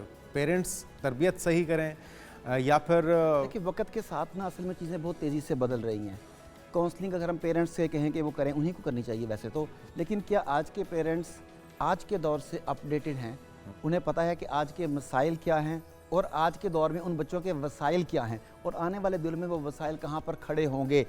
क्या बच्चों को तो पता है, सो पता है, वालिदैन को इस दौर का पता है कि नहीं पता? अगर वालिदैन को नहीं पता तो फिर उन्हें किसी कपल काउंसलर के पास, कपल काउंसलिंग करने वाले के पास, साइकोलॉजिस्ट के पास जाना पड़ेगा, जो उन्हें बताए कि आज के दौर में इन मामलात को ऐसे लेकर चलना चाहिए। और ये खुशकिस्मती की बात है कि इस वक्त पाकिस्तान में कपल काउंसलिंग करने वाले लोग मौजूद हैं और लोगों को भी ये शऊर आ रहा है। वो आहिस्ता आहिस्ता आप लोगों के पास आते हैं कि हमारे ये मसाइल हैं, इस वजह से हमारे आपस में अनबन हो रही है, घर में नाचाकी है, सुकून नहीं है। उन्हें उसकी वजह आइडेंटिफाई नहीं हो पा रही होती। हस्बैंड कहते हैं मैं पैसे दे रहा हूँ, बात का बेगम कमा रही होती है, वो कहती है देखो मैं पूरा शेयर कर रही हूँ, मगर इसके बावजूद घर में सुकून नहीं होता। तो इसका तयन कौन करेगा? किसकी क्या जिम्मेदारी है? जिस तरह से अभी आपने मिसाल भी दी है कि बाज़-औक़ात दोनों हाउस वाइफ नहीं है, वर्किंग लेडी हैं दोनों, और दोनों कमा भी रहे हैं, दोनों मुलाजमत भी कर रहे हैं या कारोबार कर रहे हैं, तो उस सूरत में फिर इसका तयन कौन करेगा? देखिए सबसे पहली बात तो ये समझने वाली है कि जब खातून कमा रही होती है तो वो उसके पैसे होते हैं, जब मर्द कमा रहा होता है तो वो घर वालों के पैसे होते हैं। अगर औरत अपने पैसे अपने शौहर पे, घर पे खर्च करे तो ये उसका एहसान है, ये उसकी मेहरबानी है, उसका फ़र्ज़ नहीं है। अच्छा, अब वो आप पर मेहरबानी कर रही है, आप पर एहसान कर रही है और आप उस एहसान को मान नहीं रहे, कहते हैं कि तुम भी तो इस घर में रहती हो ना, तो तुम्हारा ये फ़र्ज़ है, तुमने शेयर कर लिया तो क्या हुआ। अब आप इस बात को नहीं समझ रहे कि आप कहते हैं, बड़े हम हवाले देते हैं ना कुरान मजीद के भी, अहादीस के भी, कि मर्दों को सरदार बनाया गया, कव्वाम बनाया गया, मुंतज़िम बनाया गया, निगहबान, सरदार बनाया गया। ओके, अब जहाँ पर ये लिखा हुआ है कि मर्दों को सरदार बनाया औरतों पर या कव्वाम बनाया, आगे ये भी लिखा हुआ है क्योंकि वो अपना माल खर्च करते हैं औरतों पर। इसका मतलब है कि जब आप कव्वाम हैं, सरदार हैं, निगहबान हैं, इस वजह से कि आप अपना माल खर्च करते हैं औरतों पर। अब अगर आप अपना माल नहीं खर्च करते, औरत आपके ऊपर अपना माल खर्च करती है और आप फिर वही कहते हैं कि जी मैं मर्द हूँ, मैं घर का हेड हूँ, बात मेरी मानी जानी चाहिए। लेकिन जब आपने खर्च करना बंद कर दिया, दूसरी पार्टी ने खर्च करना शुरू किया, तो फिर हुकूक व फ़राइज़ में थोड़ी सी जो ना लाइन आगे पीछे भी होनी है। आपको उसे अलहदा स्पेस देनी पड़ेगी, उसे अलहदा स्पेस देनी पड़ेगी। आप लोअर लेवल पे चले जाएं, जो घरों में काम करने वाली ख़वातीन होती हैं, बहुत कम ऐसा होता है कि उनके घर के सारे बंदे भी काम कर रहे होते हैं। कोई नशा कर रहा होता है, कोई जुआ खेल रहा होता है, कोई घर में बैठा होता है, अपनी बेगम को, बहन को, बेटी को लोगों के घरों में छोड़कर जाते हैं कि तुम काम करो, वहाँ से मैं तुम्हें ले आऊँगा जाके, और वो घर बैठ के मुफ्त की रोटियाँ तोड़ना पसंद करते हैं। This is also not a part. इसी तरीके से थोड़ा सा मौजू से बाहर हटता हुआ लगता है, मगर एग्जैक्ट मौजू के मुताबिक है, जो आजकल कुछ ऐसी फीमेल इन्फ्लुएंसर्स हैं जो गैर महज़ब तरीके से पैसा कमाना चाहती हैं। अच्छा, उनके भी भाई शॉर्टकट में रातों रात। मैं गैर महज़ब, शॉर्टकट और भी कहीं उसमें गैर महज़ब मैं तो कहूँगा ना। अच्छा, अब उनके भी भाई हैं, उनके भी बेटे हैं, या उनके भी शौहर हैं, या उनके वालिद भी हैं। वो सब के सब उस कमाई की वजह से जो घर में आ रही होती है, अपना असल हक, अपने फ़राइज़ भूल जाते हैं और ख़ुद नीचे होकर बैठ जाते हैं और सब कुछ मनमानी करती रहती है। अब देखिए कि जब पैसा जो कमा रहा है उसकी वजह से हुकूक व फ़राइज़ का तयन उसमें तब्दीली हो रही है। तो जब हम मर्द अगर कहते हैं कि मैं मर्द हूँ, तो मुझे इस बात को फिर तस्लीम करना पड़ेगा कि घर का खर्च उठाना मेरी ज़िम्मेदारी है। बेगम जो लेके आ रही है वो उसका एहसान है और उसकी मेहरबानी है। अच्छा, अगर जो तमाम ज़रूरियात हैं तकाज़ों के मुताबिक वो पूरी करने के काबिल एक मर्द रोज़गार कमा लेता है, तो इसके बाद भी क्या खातून को ज़रूरत होनी चाहिए कि वो नौकरी करे या वो? देखिए, एक ज़रूरत है, एक कंट्रीब्यूशन है। कुछ ख़वातीन इसलिए काम करती हैं कि ज़रूरत है। जिस तरह मैंने छोटे लेवल की ख़वातीन की बात की है, दरमियाने लेवल की बात कर लें बेशक आप, कुछ ख़वातीन इतनी टैलेंटेड होती हैं, इतनी क्वालिफाइड होती हैं कि वो चाहती हैं स्किल्स को ज़ाया ना किया जाए। हाँ, वो कहती है मैं सोसाइटी को कंट्रीब्यूट करूँ, वो इस हवाले से कर रही होती हैं। कुछ ख़वातीन इसलिए कर रही होती हैं कि हम एक अच्छी अबव एवरेज लाइफ तो जी रहे हैं, मगर दिस इज़ नॉट लेविश। चलें, मैं भी साथ काम करती हूँ, कम अज़ कम मैं अपना और अपनी ख्वाहिशात का बोझ तो खुद उठा सकती हूँ ना, वो इस सूरत में भी ठीक है। लेकिन ये बाउंड्रीज़ जो हैं, ये मर्द और औरत ने मिल के तय करनी है कि कहाँ पर आपकी ज़रूरियात और ख्वाहिशात बेमहार ख्वाहिशात में बदल जाती हैं, वहाँ लाइन लगानी पड़ेगी। और ये बाहमी मशवरे से ही हो पाएगा। जॉइंट फैमिली में इस तरह की शिकायत ज़्यादा मिलती हैं या अकेले रहने से फ्रस्ट्रेशन का शिकार हो जाते हैं? ये तो दोनों जगह पे प्लस माइनस दोनों जगह पे है। जॉइंट फैमिली में जहाँ एक दूसरे पर गैर ज़रूरी नज़र रखी जाती है, टोका टाकी बहुत ज़्यादा होती है, ताका झांकी बहुत ज़्यादा, जिम्मेदारियाँ बंट भी तो जाती हैं। हाँ, मैं वही कह रहा हूँ कि दोनों पार्ट्स बता रहा हूँ कि दोनों प्लस माइनस बता रहा हूँ ना। जहाँ पर ये होता है वहीं पर ये है, जैसा कि आपने कहा कि जिम्मेदारियाँ बट जाती हैं। कई मामलात में आपके बच्चे दूसरे लोग देख रहे होते हैं, घर की चौकीदारी नहीं आपको करनी पड़ रही होती, और कई मामलात हैं। अब मैं यहाँ पे आता हूँ, ये शहर से बाहर जाता हूँ ना, तो मेरे घर में अब कोई और मर्द नहीं है, बच्चा है वो छोटा है। अब मुझे हर वक्त फ़िक्र रहती है कि घर में कुछ सामान चाहिए, कोई चीज़ चाहिए, कोई बिजली का मसला हो गया तो कौन मैनेज करेगा। अगर ये जॉइंट फैमिली हो तो ये सारे के सारे मसाइल तो नहीं होंगे। बच्चा बीमार हो गया, डॉक्टर के पास कौन लेके जाएगा, मैं तो घर पे नहीं हूँ, वहाँ के मसाइल हल हो जाते हैं जी। लेकिन वहाँ पे आपको उसकी कीमत प्राइवेसी की शक्ल में और बाज़ औक़ात कुछ जगहों पर स्टेप बैक होकर देनी पड़ती है। जब आप इनफरादी तौर पर अलहदा रह रहे होते हैं मियाँ बीवी अपने बच्चों के साथ, तो वहाँ पर जहाँ आपको प्राइवेसी मिलती है, आज़ादी मिलती है, वहाँ आपको ये चीज़ों की कुर्बानी भी देनी पड़ती है। अब आपको जॉइंट फैमिली की मोहब्बत नहीं मिल रही होती, वो जो लुक आफ्टर कर रहे होते हैं वो नहीं मिल रही होती, जो प्रिविलेज या बेनिफिट्स जिसकी आप बात कर रहे थे वो नहीं मिल रहे होते। तो हमें अपने अपने मिजाज को और अपनी अपनी ज़रूरियात को समझते हुए तय करना होगा कि मेरे लिए क्या बेहतर है। कुछ फैमिलीज़ के लिए बेहतर है कि वो इकट्ठे रहें, कुछ फैमिलीज़ के लिए बेहतर है कि इससे पहले कि मसाइल बढ़ें वो थोड़े अलहदा हो जाएं, ताकि मिलते तो रहें ना आपस में। कई जगहों पर सिर्फ साथ रहने की वजह से ऐसे मसाइल पैदा हो जाते हैं कि उसके बाद वो इकट्ठे भी नहीं रह सकते, मिल भी नहीं सकते, रिश्ते नहीं कर सकते आपस में। तो ये हमें सिचुएशन टू सिचुएशन देखना पड़ेगा। अच्छा, कामयाबी का जो उसको कहते हैं कि नुस्खा, वो कैसे हासिल किया जाए? क्योंकि अभी एक खिचड़ी सी पक चुकी है, एक जदीद दौर के तकाज़े हैं, एक हमारी दीनी तालीमात हैं, एक हमारे अक़दार हैं, रिवायात हैं, इस खत्ते के मुताबिक किसको फॉलो करें? कौन सा जो रास्ता है हमें कामयाबी की तरफ, एक पुरसुकून ये ज़िंदगी की तरफ असूल बड़ा लेके जाए? सादा सा है, और ये जो आपने सवाल पूछा है ना, इसे थोड़ा मैं ब्रॉड करके बताता हूँ कि हर लिहाज से देख लें। देखिए, सबसे पहली बात तो है कि हमारे लिए हर मामलात में हतमी फ़ैसला कुरान मजीद का होना चाहिए, बेशक। और कुरान मजीद की हिफाजत का ज़िम्मा भी अल्लाह ताला ने लिया है। अब कई मरतबा ऐसा होता है कि हम कुरान पाक की कोई आयत पेश करते हैं और उसके जवाब में दलील के तौर पे सामने वाला बंदा कोई ज़ईफ़ किस्म की हदीस पेश करता है कि नहीं जी हदीस तो ये है। अच्छा, अब वो उसकी संदेह भी पूरी नहीं होती, मगर वो हदीस के आगे पेश कर देता है। अब कुरान पाक की आयत के आगे हदीस तो पेश नहीं की जा सकती उसके इनकार में। बेशक। बाज़ औक़ात ऐसा होता है कि हम की हदीस पेश करते हैं सनद के साथ, और वो कहता है नहीं वो बाबा जी ने ये फरमाया है। जितने मर्ज़े बड़ी बाबा जी हों, हदीस के सामने उनकी कोई हैसियत नहीं है। बाज़ औक़ात हम किसी बहुत बड़े बुज़ुर्ग का कॉल पेश करते हैं, अगला आदमी आगे से किसी शायर का शेर पेश कर देता है कि जी शायर ने तो ये कहा है। अब ये देखें, वो आदाब के तकाज़े पूरे नहीं हो रहे। कुरान पाक के साथ आप कुरान पाक की दलील पेश करते हैं, कुरान पाक का किसी बाबे का कॉल पेश नहीं किया जा सकता। जब आपने कल्चर की और दीन की बात की, किसे फॉलो किया जाए, तो सबसे पहली बात है कि अगर तो आपका कल्चर दीन से मुतज़ाद नहीं है तो दैट्स फाइन, ठीक है। इसमें क्या प्रॉब्लम है? रसूल पाक सल्लल्लाहु अलैहि वसल्लम ने कई रवायात को ऐसे ही चलने दिया जो उस वक्त कल्चर में थी, क्योंकि रवायत का हिस्सा था और दीन से उनका कोई इख्तलाफ नहीं था। लेकिन जहाँ पर आपका कल्चर कुछ और कह रहा है, दीन कुछ और कह रहा है, तो डेफिनेटली ऐसा मुस्लिम हम लोगों को चाहिए कि हम अपने रिलीजन को फॉलो करें। ठीक है। तो बस ये देखना है कि अगर आपका कल्चर उसे टकराता नहीं है, मतलब अलहदा रहने में दीन की तरफ से कोई प्रॉब्लम नहीं है। माँ बाप के लुक आफ्टर का हुक्म है, मगर उन्हें हर वक्त साथ रखना, चाचा को, ताए को, जेठ को, देवर को साथ रखने का हुक्म नहीं है। आप साथ रख सकते हैं, बाकायदा तकाज़े शरई पूरे कर सकते, नो प्रॉब्लम। आप तकाज़े पूरे नहीं कर सकते, आप अलहदा रह लेते हैं, तो भी नो प्रॉब्लम।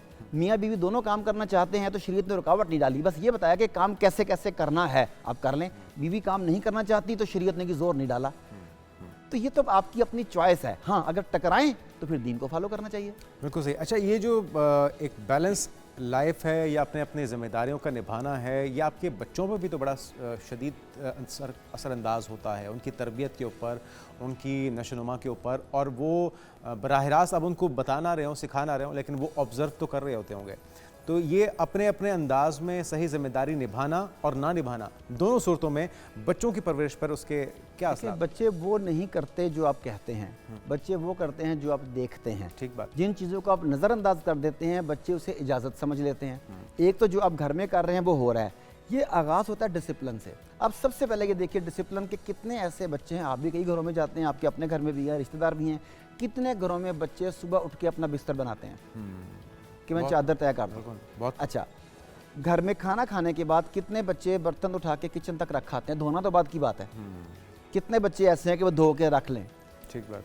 आपने आना है, आप अपने मुलाजिम को आवाज़ देते हैं कि मेरे जूते ला के देना या ये कर देना। कितने बच्चे इस चीज़ का ख्याल रखते हैं कि पापा ने काम पर जाना है, मामा ने काम पर जाना है, तो मैं इन चीज़ों की जिम्मेदारी मैं लेता हूँ। ये छोटी छोटी चीज़ें हैं ना। बिल्कुल। अच्छा, अब कितने बच्चे इस चीज़ का ख्याल रखते हैं कि रात को कितने बजे सोना है, कितने बजे उठना है, होमवर्क करना मेरी जिम्मेदारी है स्कूल की, या मुझे डांट डपट के करवाया जाएगा तो मैंने करना है।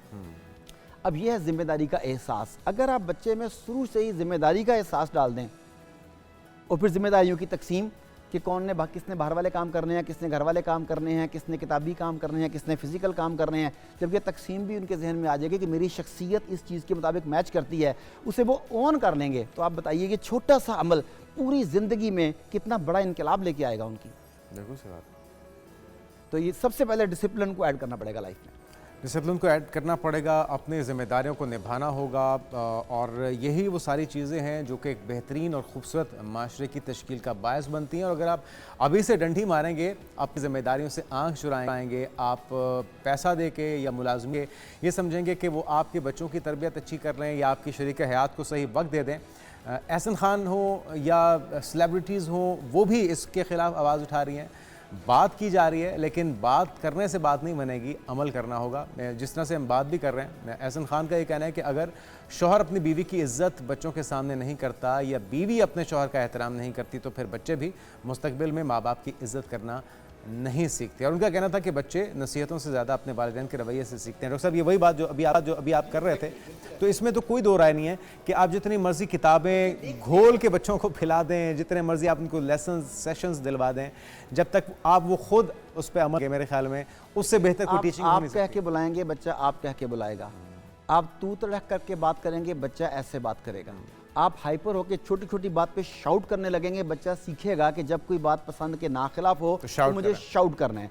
आपका मूड ख़राब हुआ, आपने कहा मैंने खाना नहीं खाना, बच्चे ने सीखना है कि मैंने भी यही करना है। तो अच्छे रवैये, अच्छी तरबियत। Thank you so much. Doctor Arif Siddiqui साहब हमारे साथ मौजूद थे और ये बातें समझने की हैं और अगर इस पे हम अमल कर लें तो एक खूबसूरत घराना, एक खूबसूरत माशरा तश्कील पा सकता है। एक ब्रेक लेते हैं और दीगर हम इश्यूज़ पे बात करेंगे इस ब्रेक के बाद।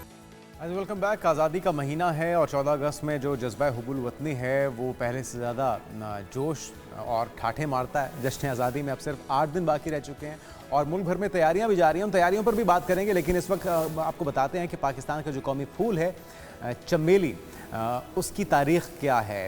हर तरफ कौमी तराने, हुब्बुल वतनी के नग़मे वतन से मोहब्बत के जज्बे को मज़ीद ताज़ा कर रहे हैं। और पाकिस्तान एक अहम कौमी अलामत के बारे में आपको ये पता ही है, चंबेली ही इसे क्यों मुंतखब किया गया था। तो चंबेली को इसकी दिलकश खूबसूरती, दिलावेज़ खुशबू और पाकीज़ा सफ़ेद रंग की वजह से कौमी फूल का एजाज़ दिया गया है। और इसका जो सफ़ेद रंग है वो अमन, पाकीज़गी, खुलूस और उम्मीद की अलामत भी समझा जाता है, जबकि इसकी जो महक है वो मोहब्बत, अपनायत और खुशहाली का पैगाम देती है। और ये फूल पाकिस्तान के मुख्तलिफ़ इलाकों में बासानी लगता है और अपनी मुनफरिद खुशबू से माहौल को मुअत्तर भी करता है। तो चंबेली ना सिर्फ कुदरती हुस्न की अलामत है बल्कि ये हमारी कौमी शनाख्त, सकाफ़त और अमन, इत्तिहाद और मोहब्बत की याद दिलाता रहे। आगे बढ़ते हैं, कुछ तैयारियों पे बात हो जाए क्योंकि इस वक्त गली गली कूचों कूचों में जश्न आज़ादी के रंग दिखाई दे रहे हैं। बच्चे फरमाइशें कर रहे हैं कि जो उन्हें झंडा लेके, बैजेस लेके दिए जाएं।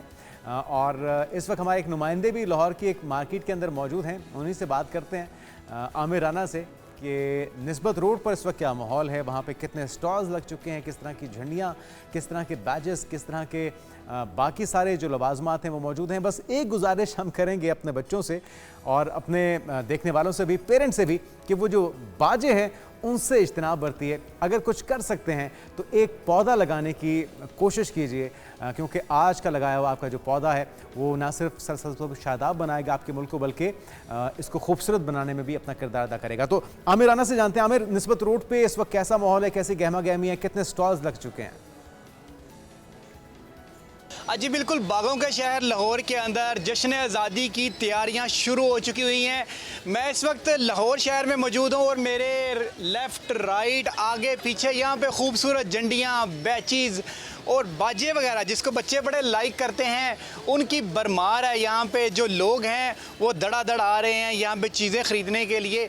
मज़ीद यहाँ पे जो लोग हैं, दुकानदार हैं, मज़ीद उनसे भी बात करते हैं। और यहाँ पे बड़ी खूबसूरत सी ये वो झंडियाँ जो कि हर बच्चे के हाथ में होती हैं और वो इसे जुला रहे होते हैं कि पाकिस्तान जिंदाबाद। यहाँ पे जो दुकानदार हैं वो मेरे साथ मौजूद हैं, मज़ीद हम इनसे बात करते हैं। सर मुझे बताइएगा कि क्या ट्रेंड है यहाँ पे कस्टमर्स का और कौन सी चीज़ की सबसे ज़्यादा डिमांड हो रही है? सर लास्ट ईयर से इस बार ट्रेंड थोड़ा सा चेंज हो रहा है क्योंकि ये चाइना आइटम आ गई है, ठीक है। ये लाइट्स वाली आइटम है, बच्चे इससे बहुत अट्रैक्ट हो रहे हैं और इस बार इसका जो है अच्छा रिस्पॉन्स आ रहा है। कस्टमर का ट्रेंड क्या है? कस्टमर का ट्रेंड है, स्टार्ट हो गया वह फ्लैग है जिसमें मेन आइटम आपको पता है बैजेस हैं पाकिस्तानी, और न्यू आइटम आ गई है, ग्लासेस बहुत चल रही है, ठीक है। और इसमें यह है कि लाइट वाली आइटम में बहुत अट्रैक्शन है इस साल, बच्चे बहुत हैप्पी हो रहे हैं इससे। गुज़श्ता साल की निस्बत इस मरतबा क्या ट्रेंड आप एक्सपेक्ट कर रहे हैं कि चीज़ें हैं जो लोग ज़्यादा उसे बाय करेंगे या हालात कुछ ठीक नहीं है?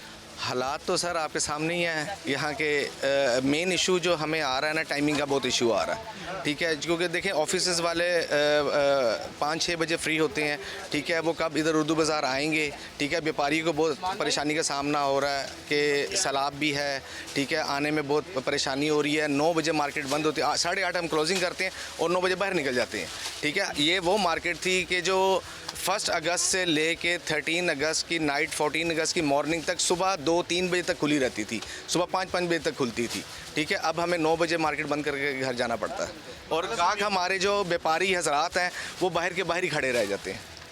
लग रहा है कि इस मरतबा जो हालात बने हुए हैं, ये चीज़ें अल्लाह करे जी निकल जाएं। हर बंदे ने इन्वेस्टमेंट की होती है, बड़े प्यारे प्यारे से यहाँ पे खिलौने भी हैं और पिछले सालों की निस्बत इस मरतबा जो हैं वो चीज़ें इंटायर डिफरेंट है, मल्टी वैराइटीज़ है यहाँ पे। जिसे बच्चे हाथ में पकड़ के ऐसे झंडे की बजाय इसको हाथ में फ्लैग होगा, साथ वो लाइटें यहाँ पे जल रही होंगी। यहाँ पे कुछ जो दुकानदार में ख़रीदारी के लिए भी आए हुए हैं, मज़ीद हम उनसे भी बात करते हैं। अस्सलाम वालेकुम जी, किस जगह से आए हुए हैं आप? दीपालपुर से। दीपालपुर से, हाँ जी। कैसी तैयारी चल रही है 14 अगस्त की? क्या क्या लेने के लिए आए हुए हैं? बहुत बैज ले रहे हैं लाइटिंग वाले, अच्छा, और भी जो कुछ अच्छा लगा वो लेंगे। क्या बच्चे डिमांड करते हैं आपसे सबसे ज़्यादा कि मुझे ये वाली चीज़ ला के दे? बहुत लाइटिंग वाले बच्चे मांगते हैं चीज़ें। झंडियों का जो घरों को सजाते थे पहले लोग, बहुत शुक्रिया। आमिर राना हमारे साथ मौजूद थे लाहौर की गणपत रोड से, और बच्चे बहुत ही हैं। दुकानदार ये मुतालबा कर रहे हैं कि कुछ टाइम बढ़ाया जाए ताकि वो अपनी ख़रीदारी के लिए आने वाले लोगों को ज़्यादा से ज़्यादा फैसिलिटेट कर सकें। उम्मीद करते हैं कि भरपूर जज्बे के साथ मनाई जाएगी ये 14 अगस्त भी, और इस अहद के साथ कि हम इस मुल्क की बेहतरी के लिए एक ज़िम्मेदार शहरी का किरदार अदा कर सकें। आगे बढ़ते हैं और जाते जाते आपको कुछ मौसम के हवाले से बता दें। अपर और लोअर चित्राल के अंदर नाज़रीन शदीद सैलाबी सूरत हाल है और बहुत से सयाह मकामी लोग इससे मुतासर हो रहे हैं। क्लाउड बस्ट भी हुआ है। शदीद बारिशों और ग्लेशियर्स पिघलने के बायस मुख्तलिफ इलाकों में हम देख रहे हैं कि बड़े पैमाने पर जानी और माली नुकसान भी लोगों का हो रहा है। 2 अफराद अपनी कीमती जानें गंवा बैठे हैं, और सड़कें हैं, पुल हैं, मकानात हैं, दुकानें हैं, ज़री ज़मीनें हैं जो कि इससे शदीद मुतासर हो रही हैं, और कई मकामात ट्रैफिक की रवानी वहाँ पर शदीद मुतासर है। तो हमारे नुमाइंदे मौजूद हैं, उनसे सूरत हाल जान लेते हैं। फ़ताउल्ला, आप कहाँ पर मौजूद हैं और यहाँ पे कितने इलाके हैं जो कि बारिशों और सैलाबी सूरत हाल की वजह से मुतासर दिखाई देते हैं?